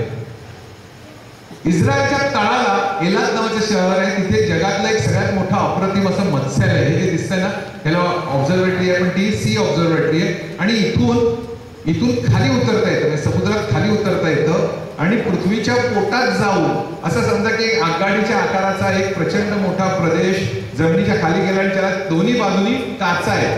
त्यामुळे समुद्रामध्ये पाण्यात उडी घेऊन एखाद्या पाणबुड्याला जे दृश्य दिसेल ते तुम्हाला तिथे लिफ्टनी खाली गेल्यानंतर ते दृश्य दिसतं. आणि हा संपूर्ण हे एलात नावाचं शहर आहे. हे सगळ्यात महागडं शहर आहे, कारण पर्यटकांचं शहर आहे. जगभरातले पर्यटक तिथे येतात. आणि ही ऑब्झर्वेटरी आहे. या ऑब्झर्वेटरीला इथून जाऊन ही गॅलरी इथून खाली जाता येतं आणि खाली काही शेकडो फूट गेल्यानंतर तुम्हाला पृथ्वीच्या पोटात तिथे असलेले कोरल आयलंड बघायला मिळतात. बघा, अशी निसर्ग दृश्य आहे. मी स्वतः टिपलेली चित्रे आहेत आणि ही काचेतनं आपल्याला बघायला मिळतात. ही हिब्रू भाषा आहे. ही हिब्रू अल्फाबेट्स आहेत. ही सगळी ही अल्फाबेट्स आहेत. ही ABCD सारखी अशी इकडून. आणि हा हिब्रू भाषा अशी वाचतात, जसं मुस्लिम उर्दू भाषा अशी वाचतात ना, तशी ही भाषा पण अशी वाचली जाते. या ठिकाणी एक मला शिल्पाकृती अशी दिसली, मला या चित्रात क्लिअर नाहीये, पण हे दगडांपासून बनवलेला द्राक्षाचा घड आहे. म्हणजे हे द्राक्ष नाहीच आहे, हे एक असा दगड आहे आणि तो दगड एकमेकाला चिकटवून असं द्राक्षाचा घड बनवलेलं आहे. वॉटर स्प्रिंकलर ही जगाला दिलेली ज्यू लोकांनी देणगी आहे. आज आपल्याकडे जैन इरिगेशन वगैरे सगळं सुरू झालं. हे 70 वर्षापूर्वी इस्रायलमध्ये निर्माण झालं. एकटा माणूस संपूर्ण शेती, एकटा माणूस पाणी देऊ शकतो, कारण या अशा स्प्रिंकलर सिस्टीम त्यांनी फिरवलेले आहे आणि त्यामुळे कृषी उत्पन्न प्रचंड आहे. हे आकाशातनं क्लाउड शेडिंग करणारं विमान आहे. म्हणजे इथे बघा, अशी ही नळकांडी आहे, त्याच्यामध्ये दारुगोळा भरलेल्या विशिष्ट प्रकारचा. आणि जर एखाद्या वर्षी इस्रायलमध्ये पाऊसच पडला नाही तर ही विमानं वरती उडतात आणि पाणी वाहून जाणाऱ्या ढगांवरती हे पाणी सोडतात. त्याला क्लाउड सीडिंग असं म्हणतात. आणि कृत्रिम पाऊस पडला जातो, कारण पाण्याची गरज आहे. वर्षात फक्त 5 किंवा 6 दिवस ज्या देशामध्ये पाऊस पडतो, अशा वाळवंटामध्ये आज त्यांनी अक्षरशः नंदनवन उभारलेलं आहे. पाण्याचा वापर चांगला करतात. आणि हे टिबेरिया नावाचं, म्हणजे म्हटलं ना, टिबेरिया नावाचं सरोवर आहे एखाद्या समुद्रासारखं, पण हे गोड पाण्याचं सरोवर आहे. ही मोसाद नावाची संघटना आहे. आता मोसाद म्हणजे काय ते सांगतो. मोसाद ही संघटना तिथल्या पोलीस डिपार्टमेंटची संदर्भातली नाही, सैन्याशी संबंधातली नाही, तर बेन गुरियननी अशी एक संस्था निर्माण केली की जिचा कंट्रोल इस्रायल मधल्या अतिरेकी कारवायांवर, वाईट कारवायांवर, देशविरोधी घटकांवर राहील आणि ते डायरेक्ट पंतप्रधानांना रिपोर्ट करतात. देशाची सुरक्षा, शहरांची सुरक्षा, राज्यकर्त्यांची सुरक्षा, नेत्यांची सुरक्षा आणि लोकांची सुरक्षा हे काम ही मोसाद संघटना करते असं म्हटलं जातं. तुम्ही मोसादवर मराठीत पुस्तक आहेत, अवश्य वाचा. मोसादला जगात कुठे काय घडणार हे 3 दिवस आधी कळतं. इंदिरा गांधींची हत्या होणार आहे, राजीव गांधींची हत्या होणार आहे, हे मोसादने आपल्या सरकारला 3 दिवस आधी कळवलेलं होतं. पाकिटच उघडलं गेलं आपल्याकडे. मोसाद ही इतकी विचित्र आणि इतकी विलक्षण बुद्धिमान लोकांची संघटना आहे की अतिरेकी चळचळ कापतात. तुम्हाला एकच उदाहरण सांगतो की इस्रायल मधल्या ऑलिम्पिक मध्ये भाग घेतलेल्या लोकांना इजिप्त मधल्या अतिरेक्यांनी पळवून नेऊन गोळ्या घातल्या. हिटलरच्या छळछावणीमध्ये ज्या ज्या ज्यू लोकांची हत्या करणारे जे हिटलरचे जवळचे सहकारी होते ते इस्रायल देशातील जगात वेगवेगळ्या ठिकाणी जाऊन लपले. ऑस्ट्रियात लपलं, कोणी न्यूझीलंडला जाऊन लपलं. इस्रायलच्या या मोसाद संघटनेने त्या देशात जाऊन त्या माणसाला खलास केलं, ठार केलं. का आमच्या ज्यू लोकांची तुम्ही हत्या केलीत ना, इतकी कडव्या लोकांची ही मोसाद संघटना. म्हणून मोसादवर जी काय माहिती तुम्हाला मिळेल ते अवश्य वाचा. हा तिथला फलाफल नावाचा प्रकार आहे, याला पिटा ब्रेड असं म्हणतात. आणि त्याच्यामध्ये आपण जशी भजी बनवतो तशा प्रकारची भजी बनवून त्याच्यामध्ये सॅलड घालतात, टमॅटो, काकडी, कोशिंबीर, सॅलड पत्ती असं करून हा पिटा ब्रेड, हा फलाफल आज अरब देशामध्ये पण लोकप्रिय आहे. हा फलाफल तुम्हाला इथे दिसतोय. खजूर आणि मध म्हणून या देशाला दुधा मधाचा प्रदेश असं म्हणतात. दुधाचा आणि मधाचा प्रदेश म्हणतात. आपल्यासारखे सण साजरे केले जातात. योम किप्पूर हा मोठा तिथला सण आहे, पुरीम नावाचा सण आहे. आणि बरेचसे सण आहेत ना, हे भारतीय सणांशी जवळपास सांगणार आहे. पुरणपोळी सारखा पदार्थ तिथे बनवतात, चकल्यासारखा पदार्थ बनवतात, करंजन सारखा पदार्थ बनवतात. डाळिंब हे त्या देशाचं एक प्रतीक आहे. मध हे जसं त्या देशाचं प्रतीक आहे, खजूर हे त्या देशाचं प्रतीक आहे, तसं डाळिंब सुद्धा त्याच देशाचं प्रतीक आहे. डाळिंब हे शक्तीचं, पुरुषार्थाचं प्रतीक असं तिथे समजलं जातं. हा त्यांचे ज्यूइश कॅलेंडर आहे. हा योम किप्पूरच्या सणाचं प्रतिकात्मक चित्र आहे. हे जे मी मगाशी म्हटलं ना, कर्मठ ज्यू जे आहे हे अशा प्रकारचं पोशाख घालतात. काळी टोपी, काळी दाढी आणि काळे कपडे. हे अजिबात रंगीबेरंगी कपडे घालत नाहीत आणि अत्यंत कर्मठ असे ज्यूज आहेत. जसं ख्रिश्चनांमध्ये कॅथोलिक आणि प्रोटेस्टंट प्रकार आहे, तसंच ज्यू मध्ये सुद्धा 3-4 जाती आहेत. आज तिथल्या पुरीम फेस्टिवलला सेलिब्रेशन केलं जातं, त्याचं हे प्रतीक आहे. हे ट्रॅडिशनल ऑर्थोडॉक्स ज्यूजच्या संमेलनाचा फोटो आहे. इथे खजुराची शेती. आपण लहानपणी फक्त डाळल्याच्या डब्यावर खजुराचं झाड बघायचो, पण ही बघा, ही अशी खजुराची झाडं रस्ते दिसतात. प्रचंड मोठ्या वाळवंटामध्ये ना फक्त खजूरच इतका चांगला वाढू शकते. सगळं वाळवंट आहे बघा. प्रचंड तापमान असतं, वर्षातनं 4-5 दिवस पाऊस म्हणजे पाणी कमीच आहे. पण या सगळ्यावरती या लोकांनी मात केलेली आहे. आता हा जो आम्ही रस्त्यात जाताना मला एक पोल्ट्री लागली. तिथे जवळजवळ 350 गायी होत्या. 350 गायी. आपल्याकडे 10 गायी असतील ना तर त्यांची निगा राखायला 3 माणसं लागतील. 350 गायींवर कंट्रोल ठेवण्यासाठी फक्त 2 माणसं असतात. एक सकाळी 7 ते दुपारी 3 आणि दुपारी 3 ते रात्री 2 माणसं. एवढ्या मोठ्या पोल्ट्रीचं कसं काय कार्यभाग दाखवतात त्याची फिल्म मी तुम्हाला थोडं दाखवणार आहे. सगळं यांत्रिक आहे. यांत्रिक म्हणजे किती यांत्रिक असावं. या गायींचं शेण मूत्र वाहून जाण्यासाठी त्यांच्या पायाच्या पाठच्या बाजूला एक कन्व्हेअर बेल्ट आहे, सरकता पट्टा आहे. त्यांचं शेण आपोआप वाहून गेलं जातं. चारी बाजूला ब्लोअर्स लावलेले आणि एसी लावलेले आहेत, त्यामुळे माशा नाही. आणि त्या गायींना खाण्यासाठी फक्त मान बाहेर काढता येते आणि ते चारा इथे टाकला जातो. परत ती मान पाठी घेतात. बझर वाजला म्हणजे बेल वाजला ना की तिथे दूध काढण्याची 15 मशीन्स लावलेली होती. ती गाय, एखाद्या शाळेत जाणारा मुलगा दप्तर घेऊन आईला टाटा करून जसा जातो तशी ती गाय तिथे जाऊन उभी राहते. आपोआप तिच्या आचळानं ते मशीन चिकटलं जातं, दूध निघतं. दूध निघून ती गाय जर बाजूला गेली की परत बझर वाजतो. तिच्या पाठची जी गाय असते तिला शिकवलेलं असतं, ती स्वतः जाऊन त्या यंत्रावरती उभी राहते. आणि हे सगळं एक माणूस वरून मॉनिटर करत असतो. प्रत्येक गायीला एक नंबर दिलेला असतो. सगळं ऐकायला कवी कल्पना वाटेल. याचीही फिल्म आहे, तीही मी तुम्हाला दाखवतो. तेव्हा एकटा माणूस 350 गायींच्यावर लक्ष ठेवू शकतो. म्हणजे तंत्रज्ञानामध्ये जी प्रगती केली, आज संगणक क्षेत्रामध्ये इस्रायलमध्ये एवढी प्रचंड प्रगती झालेली आहे. नुकता जो चॅट जीपीटी म्हणून जे टेक्निकल आहे, गुगलच्या पुढचं आहे, 10 पट पुढचं, हे सॅम अल्टमन हा ज्यू माणूसच आहे. हे बघा, या गायींना असे नंबर दिलेले असतात. या गोल्डा मेयर ह्या इस्रायली लोकांच्या पहिला महिला पंतप्रधान होत्या. त्या इतक्या धाडशी होत्या की इजिप्त हा त्यांचा दुश्मन होता. त्या इजिप्तच्या पंतप्रधानांना भेटायला त्या वेश पालटून गेल्या आणि त्या इजिप्तच्या पंतप्रधानाला आणि जॉर्डनच्या पंतप्रधानाला त्यांनी सांगितलं की तुम्हाला जर बेचिराग व्हायचं नसेल तर बऱ्या बोलाने तुम्ही गप्प राहा किंवा शरण या, एक बाई सांगते. जसं आपल्याकडे इंदिरा गांधी होत्या तशा गोल्डा मेयर. हे गोल्डा मेयरांचं चरित्र मराठीमध्ये प्रकाशित झालेलं आहे. जवळजवळ 300-350 पानाचे. ज्यांना उत्सुकता असेल त्याने ते अवश्य वाचा, कदाचित तुमच्या लायब्ररीमध्ये पण असेल. हे आर्थर ॲश्किन नावाचे 96 वर्षाचे ओल्ड ज्यूज आहेत आणि 229वा नोबेल पुरस्कार त्यांना मिळाला. Oldest person to receive Nobel prize. Nobel prize साधारणपणे ना 56 ते 70 या वयोगटात मिळतं. नोबेल पारितोषिकचा विक्रम 96 वर्षाच्या माणसाला. अल्बर्ट आइन्स्टाईन आपण जाणता, हे ज्यूज आहेत. डॅनियल रॅडक्लिफ म्हणजे ज्याने हॅरी पॉटर मध्ये काम केले तो. स्टीव्हन स्पिलबर्ग जे जगातले उत्तमोत्तम चित्रपट जुरासिक पार्क किंवा ड्युएलसाठी बनवले ते सुद्धा ज्यूज आहेत. मॅरिलिन मनरो, इनबर लेवी ह्या नट्या सुद्धा ज्यूज आहेत. त्यांचं लग्न सोहळा अगदी पाहण्यासारखा असतो. मी त्यांच्या 2 लग्न सोहळ्याला उपस्थित होतो. 2 दिवस चालतो. प्रचंड खर्च लग्न समारंभात ते करतात. मुलीचं लग्न हा त्यांच्यासाठी विषय असतो, दुर्दैवाने या सगळ्या जीव लोकांची स्वतःचे बंगल्यासारखी घर आहेत. पण साधारणपणे 17-18 वर्षी ही मुलं कॉलेजमध्ये शिक्षणात बाहेर पडतात. 19 आणि 20 ही 2 वर्ष त्यांची युद्धाच्या शिक्षणामध्ये जातात. नको नको त्या गोष्टी त्यामुळे त्यांना बघाव्या लागतात, हत्या, युद्ध सगळं, आणि डोकी फिरतात या मुलांची. आणि मग बाहेर आल्यानंतर ही मुलं 2 वर्ष अभ्यास न करता जगप्रवास करतात. अगदी गोव्यामध्ये येतात, ज्यांना आपण हिप्पी म्हणतो, त्याच्यात पण इस्रायली लोक असतात. आणि मग परत जाऊन ते शिक्षण घेतात. या दरम्यानच्या काळामध्ये त्यांची प्रेम प्रकरणं होतात आणि लिव्ह इन रिलेशनशिप वाढलेली आहे. भारतीय ज्यूजसाठी हा कल्चरल शॉक आहे. आणि मग कदाचित त्यांचा आधीच ब्रेकअप होतात आणि मग घर सोडून निघून जातात आणि घरामध्ये, एवढ्या मोठ्या घरामध्ये एकटा म्हातारामध्ये राहत असतात. आणि शुक्रवार आणि शनिवारचा दिवस जो रजेचा असतो त्या दिवशी ही मुलं आपल्या जोडीदाराला घेऊन, आपल्या मुलांना घेऊन, म्हणजे नातवंडांची आणि आजोबांची भेट ही फक्त शुक्रवार शनिवार होते. बाकीचा संपूर्ण आठवडा हे आजोबा आजी आपल्या नातवंडांच्या आठवणी काढत असतात. आपल्यासारखी एकत्र सिस्टीम नाहीये. घरामध्ये प्रत्येक घरटी नवरा बायको एकटेच राहत असतात. तिच्या जोडीदाराचं निधन झालं तर तो माणूस एवढ्या 5 मजली घरात सुद्धा एकटा राहतो. स्वतःचं एवढं स्वतंत्र घर असताना सुद्धा आई वडिलांना सोडून ही मुलं मुली आयुष्यभर त्या घराचे हप्ते फेडतात.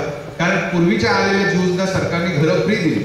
आता काय झालेलं, ज्या घराला, ज्या फॅमिलीला ते घर मिळालेलं आहे त्याच्या मुलामुलीला शासन घर फ्री देत नाही. त्यांनी घरं विकत घ्यावी लागतात किंवा भाड्याने घ्यावी लागतात. हे माझ्या कार्यक्रमाला आलेले तेव्हाची तिथले ज्यू लोकांची गर्दी आहे. हा माझा, मी गेल्या 20 वर्षामध्ये मी जवळजवळ 5 वेगवेगळ्या वर्षी जाऊन तिथे माझे कार्यक्रम केले. हा 80 वर्ष नावाचा माझा कार्यक्रम मायबोली स्नेहसंमेलन झाला होता, तेव्हाचा हा फोटो आहे. अशी सगळे ज्यू फॅमिली त्या दिवशी नटून थटून त्या मराठी संमेलनाला येतात आणि मोठी गर्दी असते. हा तेव्हाचा फोटो आहे. हा तिथल्या एका मराठी रेस्टॉरंटमध्ये मी एक कार्यक्रम केला होता, तिथला फोटो. या फोटोमध्ये माझी कन्या दिसते तुम्हाला. हा 24व्या मायबोली स्नेह संमेलनाला मी हास्य कॉर्नर कार्यक्रम केला होता, जो मी इथे रंगगंधसाठी चाळीसगावमध्ये सुद्धा केला होता. हा गेल्या वर्षी, मी करोनाच्या आदल्या वर्षी माझा माइंडची कमाल, हास्याची धमाल नावाचा कार्यक्रम 31व्या मायबोली संमेलनात झाला. हा तेव्हाचाच फोटो आहे. आणि अशी प्रचंड गर्दी करून तिथे ती वृद्ध, ही सगळी मराठी माणसं आहेत. ही सगळी जी दिसत आहेत ती मराठी ज्यूज आहेत. हे सगळे, जरी त्यांचे कपडे असे युरोपियन माणसांसारखे असले तरी हे सगळे मराठी नाटकाला सुद्धा त्यांची चांगली तिकीट विक्री होते. हे नोहा मस्तीला मी मगाशीच म्हटलं, त्यांनी आता अलीकडेच घर बदललं. त्यांच्या घराच्या बाल्कनीमध्ये काढलेला हा माझा फोटो आहे. आम्ही इस्रायलमधील महाराष्ट्र नावाचं एक पुस्तक प्रकाशित केलं. या पुस्तकामध्ये इस्रायलचा जन्म कसा झाला आणि इस्रायलमध्ये मराठी माणसांनी जाऊन काय काय यश मिळवलं त्याच्यावर हे पुस्तक आहे, त्याचं प्रकाशन. या पुस्तकाला मनोहर जोशींची आणि केसरीनाथ पाटील, म्हणजे केसरी ट्रॅव्हलचे मालक, यांची प्रस्तावना आणि हे राजा राणी ट्रॅव्हलचे अभिजित पाटील त्यांच्या हस्ते इस्रायलमध्ये प्रकाशन झालं. हे त्या पुस्तकाचं मुखपृष्ठ आहे. आणि आणखीन एक पुस्तक, हे पुस्तक मीच प्रकाशित केलंय. आणखीन एक पुस्तक आहे आम्ही इस्रायली. याही पुस्तकाचं, हे इथे मोदी आणि नेत्यानाहू दिसत आहेत. मोदी आतापर्यंत 2दा इस्रायल जाऊन आले आणि भारत आणि इस्रायलचे संबंध जे इंदिरा गांधीच्या काळात खूप खराब झाले होते ते आता अतिशय सुधारलेले आहेत. आता भारतातली अनेक मुलं मेडिकल कॉलेजमध्ये तिथे मास्टर्स डिग्री करण्यासाठी आज तिथे जवळजवळ 70 ते 80 मुलं दरवर्षी महाराष्ट्रातली शिकायला जातात. हे पुस्तक आहे आम्ही इस्रायली. या 2 पुस्तकांच्या प्रत्येकी 5-5 प्रती इथे आणलेल्या आहेत. 2 पुस्तकांची एकत्रित किंमत 950 आहे. तुम्हाला आज या ठिकाणी 400 रुपयामध्ये 2 पुस्तकांचा सेट मिळेल. अतिशय वाचण्यासारखी पुस्तक आहे, पण माझ्याकडे फक्त 5च सेट आहे. मी तुम्हाला काही फिल्म दाखवणार आहे, त्या आपण बघूया की त्या अतिशय बघण्यासारख्या फिल्म जास्त नाही आहेत आणि ते 1-1 मिनिटाची फिल्म आहे, पण आपण अवश्य बघूया. अगदी अवश्य बघा, पाहण्यासारखं आहे. आणि नंतर तुम्हाला जर युट्यूब मोबाईलवर बघता येत असेल तर अवश्य मोबाईलमध्ये तुम्ही युट्यूबवरती इस्रायलमधले सगळी शहरं ही स्वतः पहा. माझा कार्यक्रम संपल्यानंतर जर तुमच्यापैकी कोणाच्या मनात काही शंका असतील तर शंका डोक्यात ठेवून घरी जाऊ नका. शेवटची 5 ते 10 मिनिटं मी तुमच्या सर्व शंकांना उत्तर देईन. तिथलं चलन आहे शेकेल. शेकेल हे चलन आजची किंमत त्याची 20 रुपये आहे. 1 शेकेल म्हणजे 20 रुपये. मी जेव्हा जायचो तर 14 रुपये 16 रुपयाची होती. त्यामुळे प्रचंड महागाई आहे. म्हणजे समजा आपल्याकडे एक बनियन 100 रुपयाला मिळत असेल तर तिथे ती 100 शेकेलला मिळते, म्हणजे 20 पट महाग आहे. म्हणजे साधं जीवदाय नेत्रप्रभाची एक बाटली आपल्याकडे मिळते त्याच्या 20 पट महाग तिथे, पण तिथे पगारही लोकांना खूप आहेत. तर त्यामुळे हे बघा, मी ज्या गाईच्या गोठ्याबद्दल बोललो ना, तिथे बघा हे स्वयंचलित दुग्ध कसं यंत्रणा बघा. प्रत्येक गाईच्या पाठीमागे नाव लिहिलेलं आहे आणि आचळाला हे लावलेलं मीटर आणि त्या प्रत्येक गायीने किती दूध दिलं त्याची कॉम्प्युटराइज नोंद येते. आणि बघा, एक माणूस फक्त कॉम्प्युटरवरती नोंद ठेवत प्रत्येक बघा गाईच्या आचळाला जी अशी यंत्रणा लावलेली असते आणि त्यातून दूध जमा केलं जातं आणि बघा ऑटोमॅटिकली सगळं ते आपोआप होतंय बघा.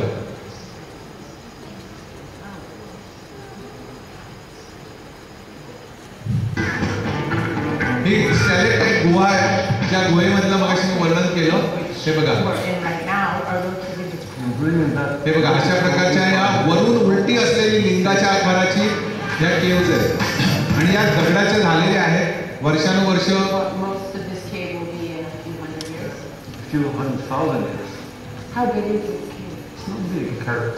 लक्षावधी वर्षापूर्वी जुने असं उलट्या आकाराची निर्मिती झालेली आहे. चुनखडी, बॉक्साईट आणि अशा प्रकारच्या विविध पाण्याने ओघळून खाली आलेली ही केव्ज आहे.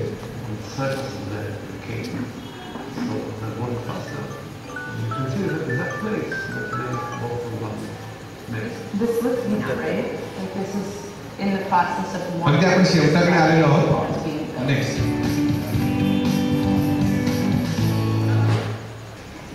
हा तिथले लग्न प्रसंग आहे.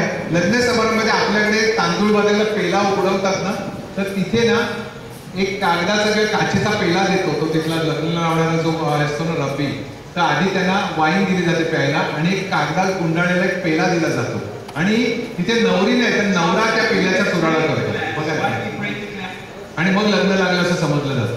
अशी तिथली पद्धत आहे. आता हे लग्न उघड्यावर असल्यामुळे प्रचंड वारा तिथे आहे वाळवंटातला आणि त्याला तो कागदात गुंडाळलेला ग्लास दिलेला आहे आणि तो ग्लास त्या नवरा नवरीला दिला जातो आणि तो पायाखाली तो त्याचा चोळामोळा करायचा म्हणजे लग्न लागलं जीव लोकांचं असं समजलं जातं.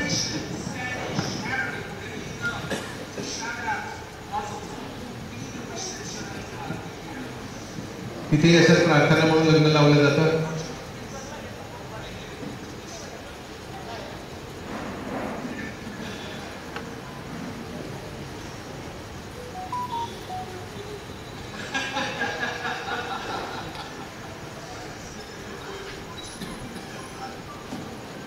आणि तो पाया चुराडा केला जातो त्या ग्लासचा.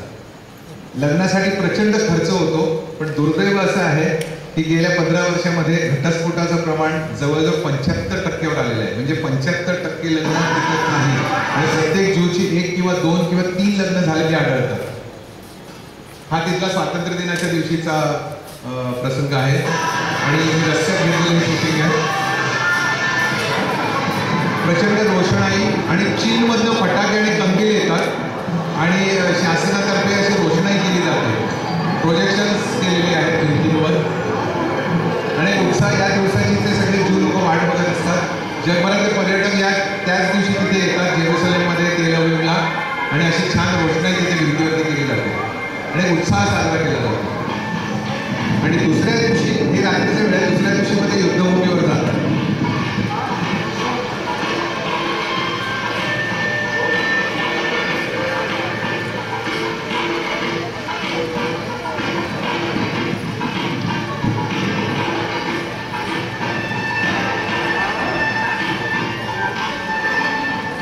जगातले अनेक शोध हे इस्रायलमध्ये झालेले आहेत. अनेक औषधांची निर्मिती इस्रायलमध्ये झालेली आहे.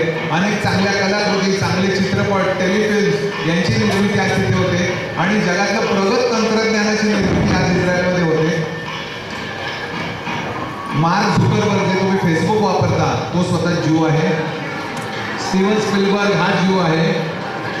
आईन्स्टाईनच्या बुद्धिमत्तेबद्दल सांगायलाच नको, तो सुद्धा ज्यू आहे. आईन्स्टाईनला तर इस्रायल सरकारने तू पंतप्रधान होतोस का म्हणून विचारलं तर आईन्स्टाईन म्हणाला नाही, माझं काम हे संशोधक आहे, मला राजकारणात येण्याची इच्छा नाही आणि त्याने ते नाकारलं. हे रामलेचं मार्केट आहे बघा. या मार्केटमध्ये लोक भाजी आणायला नाही कशी बाबा गाडी घेऊन जातात आणि त्या गाडीतनं वस्तू खरेदी करतात. आपण बघूया. हा बघा, आता हा रामलेच्या बाजारामध्ये ना अनेक भारतीय दुकानं आहेत पण हे बघा या महिला खरेदीसाठी अशा प्रकारचे खास भाजी आणि ग्रोसरी विकत घेण्याच्या गाड्या इस्रायलमध्ये खूप प्रसिद्ध आहेत. त्या जवळजवळ सर्वांकडे असतात. त्यामुळे आपल्याकडे आपण जड ग्रोसरी बाजारात जाऊन उचलून आणतो ना तर प्रत्येकाच्या हातामध्ये अशा त्या गाड्या असतात आणि त्या गाडीतनं ते खरेदी करतात. बाजारामध्ये प्रचंड गर्दी असते. बाकी कुठे तुम्हाला फारशी माणसं दिसत नाही आणि आज शुक्रवारच्या दिवशी आठवडी बाजार भरतो.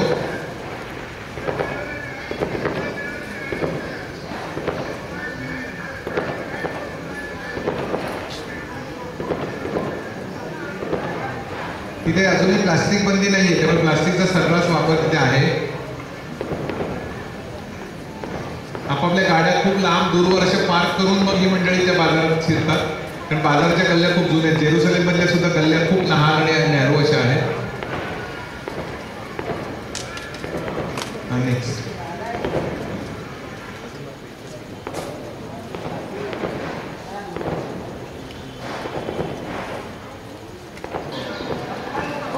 ही बघा, ही जेरुसलेमची भिंत आहे, वेलिंग वॉल, म्हणजे शोक व्यक्त करण्याची जेरुसलेम मधली सगळ्यात मोठी वॉल.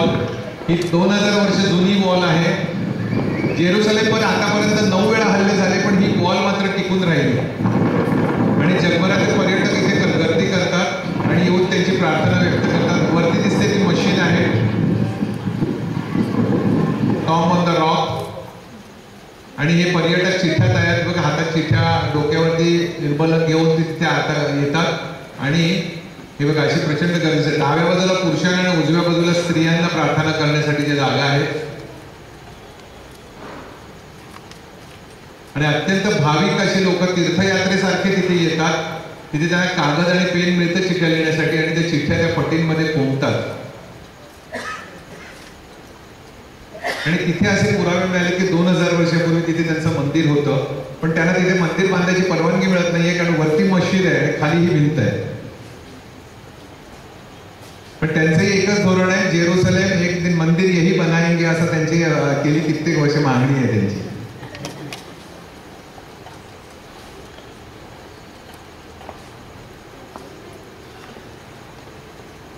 Thank you sir.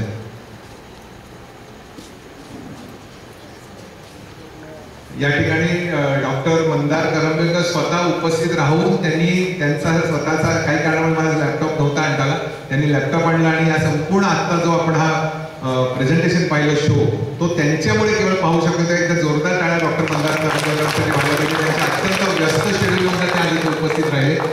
जिद्दी लोकांचा हा जो देश आहे, हा देश येणाऱ्या काही काळानंतर राहील का न राहील अशी भीती जगाला वाटते.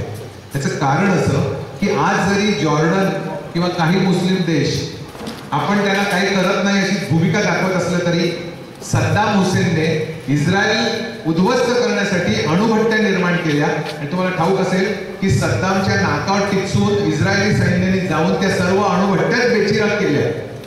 तेव्हा आज इस्रायलशी लढण्यासाठी जो प्रचंड पैसा अमेरिकेतल्या ज्यूकडनं येतो, त्यामुळे त्या बळावरती ही लोक आज टिकून आहेत. छळाकडून बळाकडे गेलेला असा हा लोकविलक्षण समूह, असा हा विचित्र देश. आणि या देशामध्ये कडवे जिद्दीने भांडणारे देशप्रेमी लोक राहतात, ज्यांची मुलं प्रचंड शिकतात आणि जगभरामध्ये जाऊन तिथलं तंत्रज्ञान ते इथे आणतात आणि त्यांच्या देशातलं तंत्रज्ञान तिथे विकतात. त्यामुळे अफाट श्रीमंती. भारताला स्वातंत्र्य ज्या वर्षी मिळालं त्याच्यावर अवघ्या पुढच्याच वर्षी स्वातंत्र्य मिळून सुद्धा भारताच्या 50 पट पुढे हा एक चिमुकला देश जाऊ शकतो.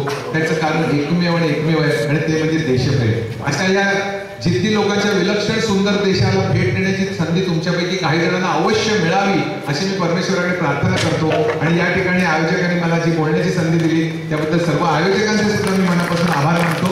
तुमच्या मनामध्ये जर काही शंका असतील तर अवश्य हात वर करून विचारा. जर काही शंका नसतील तर माझं भाषण, हे व्याख्यान इथे संपलं असं मी जाहीर करतो. तुमच्या प्रतिक्रिया मला दिल्यात तर मला खूप आनंद वाटेल. 5 पुस्तकांचे सेट माझ्याकडे आहेत, ज्या कोणाला हवे असतील ते फक्त 400 रुपये देऊन तुम्ही इथून घेऊ शकता. धन्यवाद. इस्राईल नाव कसं पडलं? इस्रायल नाव कसं पडलं? बेने इस्रायली हा जो शब्द आहे हा सुद्धा भारतामध्ये 250 वर्षापासून त्या लोकांना बेने इस्रायली म्हणतात. त्यांच्या धर्मग्रंथामध्येच ह्या इस्रायल शब्दाचा उल्लेख प्राचीन धर्मग्रंथांमध्ये आहे. म्हणजे 2200 वर्षापूर्वी जेव्हा जेरुसलेम होता तेव्हा तो इस्रायल नव्हता. तो त्यांचा एक छोटी कम्युनिटी होती आणि त्याच्यावरती रोमन लोकांनी हल्ला केला, पण तेव्हा त्या देशाला इस्रायल असं नाव नव्हतं. इस्रायल हे नाव त्यांनी ठेवलं हे 1948ला, तोपर्यंत इस्रायल नव्हतंच. पॅलेस्टाईनच हे नाव होतं तिथे. म्हणजे तिथली जी राजवट होती ना अरबांची ती पॅलेस्टाईनच होती. हा बोला. नाही, बेथलेम हे तिथलं एक शहर आहे. बेथलेम मध्ये जिथे येशूचा जन्म झाला ना ते बेथलेम आहे. तिथे जसं नजारत आहे, बेथलेम आहे, जेरुसलेम आहे, ही सगळी तिथली महत्वाची शहर आहेत. त्यामुळे हे जो इस्रायलचा भाग आहे तो जितका मुसलमानांना प्रिय तितका तो ख्रिश्चनांना प्रिय, तितकाच तो ज्यू लोकांना प्रिय. आणि असं कधीच जगाच्या पाठीवर घडलं नाही की एकाच ठिकाणी 3 धर्मांची स्थापना झाली. तिथलं शासन आता 6-7 पक्षांचं कडबोळ आहे. आधी नेत्यानाहूचं सरकार होतं, पण तिथल्या धार्मिक आणि कट्टर ज्यूजना काही सुधारणा न करण्याची त्यांनी स्वायत्त दिलं. त्याबद्दल अन्य मतदार भडकले आणि त्यांनी गेल्या 3 निवडणुकांमध्ये नेत्यानाहूंना संपूर्ण पाठिंबा दिला नाही. त्यामुळे कडबोळ सरकार आहे तिथे. 6-7 वेगवेगळ्या पक्षांचं मिळून सरकार आहे आणि नेत्यानाहूंवर आत्ताच गेल्या 2 महिन्यांमध्ये भ्रष्टाचाराचे अनेक आरोपही झालेले आहेत. तापमान प्रचंड असतं. जसं तुमचं 40गावला आता तापमान आहे ना, हे तिथलं नॉर्मल तापमान आहे, त्याच्यापेक्षा प्रचंड तापमान असतं. कारण बाजूबाजूला वाढ म्हणून लोक शक्यतो घरात राहणं प्रिफर करतात. AC आहे दुकानांमध्ये, मॉलमध्ये, त्यामुळे सहसा रस्त्यावरती तुम्हाला माणसं फारशी दिसत नाही. सर तिथली शिक्षण सिस्टीम कशी आहे सर? थंडी सुद्धा प्रचंड असते. सर शिक्षण सिस्टीम कशी आहे? एज्युकेशन सिस्टीम अप्रतिम आहे. अप्रतिम म्हणजे जगातल्या अनेक विद्यापीठांमध्ये त्यांची मुलं शिकायला तिकडे जातात आणि हिब्रू कंपल्सरी म्हणजे हिब्रू बरोबर आता तिथली मुलं इंग्रजी शिकतात. नाही इतके दिवस फक्त हिब्रू भाषेतच सगळी शिक्षण पद्धती होती, पण आता मुलं इंग्रजी सुद्धा शिकतात. त्याच्याबरोबर आता इतर भाषा म्हणजे स्पॅनिश, जर्मन, इतर भाषा आणि मराठी भाषा शिकवणारं एक स्वतंत्र पीठ तेलंगाच्या युनिव्हर्सिटीमध्ये आहे. तिथली काही ज्याकडून इच्छा असेल तशी वर्षाला 10-12 लोकच फार नाही शिकत, पण मराठी शिकवणारा एक स्वतंत्र तिथे बेंच आहे. सर असं वाटतं का जगातलं संगणकावर त्यांचाच सर्वप्रथम विजय असेल? जगातल्या सगळ्या संगणक नाही, पण काही संगणकीय सिस्टीमसाठी कामं करणारी आता बघा कॅलिफोर्नियामध्ये किंवा सिलिकॉन व्हॅलीमध्ये भारतातले सुद्धा अनेक तरुण गेलेले. किंवा 60% लोक तर आज महाराष्ट्रात भारतात गेलेलेच लोक आज जगभरातल्या संगणकाचा व्यवहार करतात. पण इस्रायलमधली मुलं अत्यंत बुद्धिमान आहेत, तरुण आहे आणि त्यामुळे कॉम्प्युटर हे त्यांचं आवडतं क्षेत्र आहे. आर्टिफिशियल इंटेलिजन्सचं बरंचसं काम हे इस्रायली संशोधकांच्या मदतीने होत असतं. किती आपले नातेवाईक असतात तिथे. विवाहाला 50 पासून 500 पर्यंत लोक असतात. तुम्ही किती खर्च करता त्यावर तुम्ही नातेवाईकांना बोलवता. उत्साह किती आहे, पहिलं लग्न का दुसरं लग्न आहे त्यावर विवाहाची गर्दी असते, पण विवाहाला प्रचंड खर्च करतात. सर पिण्याचं पाणी किती टक्के असेल तिथं? पाणी नाहीच आहे. तिबेरियामध्ये जे पाणी आहे ना, ते पाणी संपूर्ण वर्षभर अख्खा देश वापरतं. त्यांनी समुद्राचं पाणी शुद्ध करण्याचे प्रकल्प त्यांच्याकडे आहेत. क्लाउड सीडिंग आहे आणि तिबेरियामध्ये जो संपूर्ण वर्षभरात पाणी पडतं समुद्राचं ते साठवलं जातं. गॅलिलीचा जो सरोवर आहे तिथे येशू ख्रिस्त त्या पाण्यावर चालला अशी वदंता आहे. तर त्या गॅलिलीच्या तिथलंही पाणी अख्ख्या देशाला पुरतं. पाण्याची त्यांनी पाणी पुरवठ्याची जी सिस्टीम आहे ना ती इतकी चोख केलेली आहे की पाणी नाही असं होत नाही आणि लोड शेडिंग नाही. आपल्याकडे कसं मुंबई सारख्या ठिकाणी 3 तास वीज बंद, 4 दिवस वीज नाही असं होतं, तर तसं तिथे कधी घडत नाही. वीज ही अखंड वीज आहे. सर आपल्या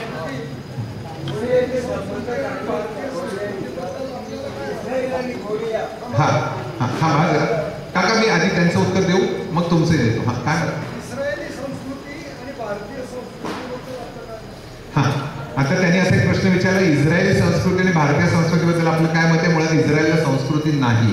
इस्रायलमध्ये वेगवेगळ्या 84 देशातनं लोक आले, ते त्यांच्या देशातली संस्कृती घेऊन आले. त्यामुळे मराठी ज्यू महाराष्ट्रासारखं वागतात, रशियन ज्यू हे रशियन संस्कृती घेऊन आले. 18 पगड संस्कृतीची लोक तरी सुद्धा एकत्र गुण्या गोविंदाने नांदतायत. परंतु नैतिकतेच्या दृष्टीने इस्रायलचं नंबर खूप खाली. विवाहबाह्य संबंध, लिव्ह इन वगैरे हे खूप आहेत आणि भारतीय ज्यूजसाठी तो कल्चरल शॉक आहे. पुढची पिढी मराठी शिकत नाहीये. म्हणजे आजपासून 15 वर्षांनी मला वाटत नाही की तिथे मराठी बोलणारे 3 किंवा 2% लोक राहतील. सर तिथल्या डाएटमध्ये मोठ्या प्रमाणात फ्रूटचा वापर मला वाटतो सर. काय फळाचा वापर जास्त वाटतो डाएटमध्ये. डाएटमध्ये फळाचा वापर प्रचंड आहे आणि त्यामुळे ना लोकांचं वयोमान खूप आहे. म्हणजे तिथे आपण कसं म्हणतो शतायुष्य व्हा, तर तिथे 120 वर्ष जग अशा रीतीचा शुभेच्छा संदेश दिला जातो. 120 हा आकडा वापरला, 100 नाही. फळांचं प्रमाण खूप आहे. त्यांच्याकडे खाण्याला महत्व आहे, पण आपल्याकडे फास्ट फूड खाण्याची जी प्रथा फार वाढली आहे त्यांच्याकडे त्या मानाने ती कमी असावी म्हणून ते नॅचरल फूड खाण्याचं प्रमाण खूप आहे. खजूर, विशेषतः खजूर, मध, डाळिंब याचा नॅचरल वापर रोजच्या जेवणात करतात. काकडी आपल्याकडे जे अति तेलकट अति आणि दुधाचं प्रमाण आहे ना ते भारतासारखंच आहे तिथे, परंतु भारतामध्ये जागोजागी जशी मिठाईची दुकानं वगैरे तशा पद्धतीची तिथे नाही. सर एक प्रश्न असा आहे, त्या ठिकाणी जंगल नाही पण मधाची निर्मिती एवढी कशी? मला ऐकून आलं सर तिथे जंगल नाही पण मधाची निर्मिती एवढी कशी? मध आणि फुलं आहेत ना, प्रचंड फुलं आहेत, प्रचंड फुलं आहेत. आणि वाळवंट जरी असलं ना तरी काही ठिकाणी अशी जंगलं आहेत ना ती वर्षानुवर्षे चिवट अशी निवडुंगासारखी झाडं आहेत, पण त्यांना फुलं येतात आणि फुलं खूप आहेत तिथे. हा, शेती व्यवसाय सांगितलं ना, महाराष्ट्राच्या 45 पट उत्पन्न आहे शेती व्यवसायाचं, आणि तिथे अभिमानाने ते लोक सांगतात की आमची शेती आहे म्हणून. आणि प्रगत शेती आहे त्यांच्याकडे, प्रगत यंत्रणा शेतीसाठी वापरली जाते. मुख्य म्हणजे भांडणं नाही आहेत आपल्याकडे. जी शेतकऱ्यांची भांडणं होतात किंवा राजकीय लोक त्या शेतीचा वापर राजकारणासाठी करतात, शेतकऱ्यांचा वापर करतात, जमिनीचा करतात, तसा तिथे नाहीये.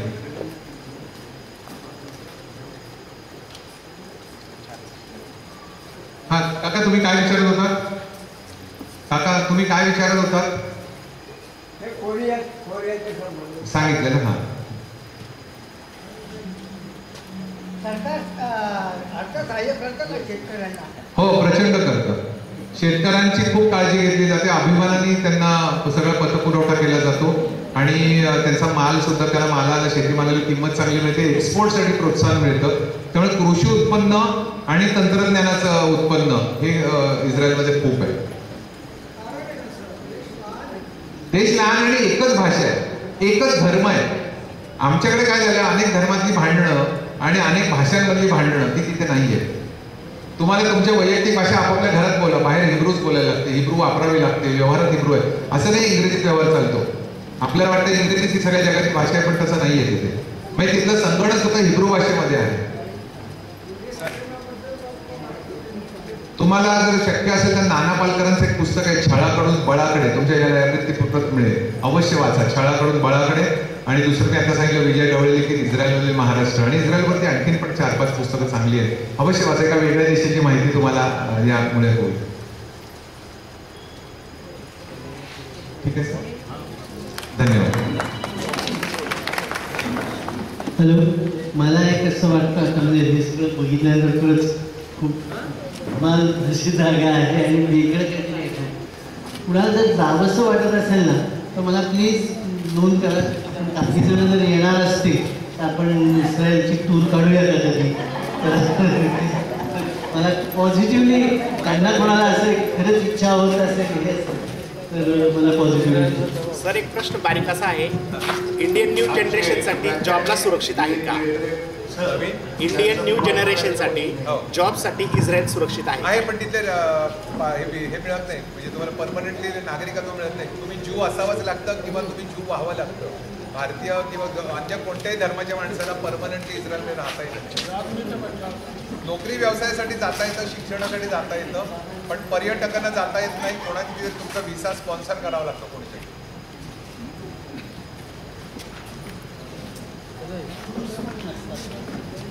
पण तिथून हे जे देश आहेत ना, म्हणजे विकसनशील देश आहेत, पाकिस्तान, बांगलादेश, श्रीलंका, भारत या देशातल्या लोकांना मिळत नाही. पण ते ब्रिटन, अमेरिका, ऑस्ट्रेलियाच्या लोकांना व्हिसा लगेच. आजच्या व्याख्यानाची व्याख्या श्री विवेक गिरणे सर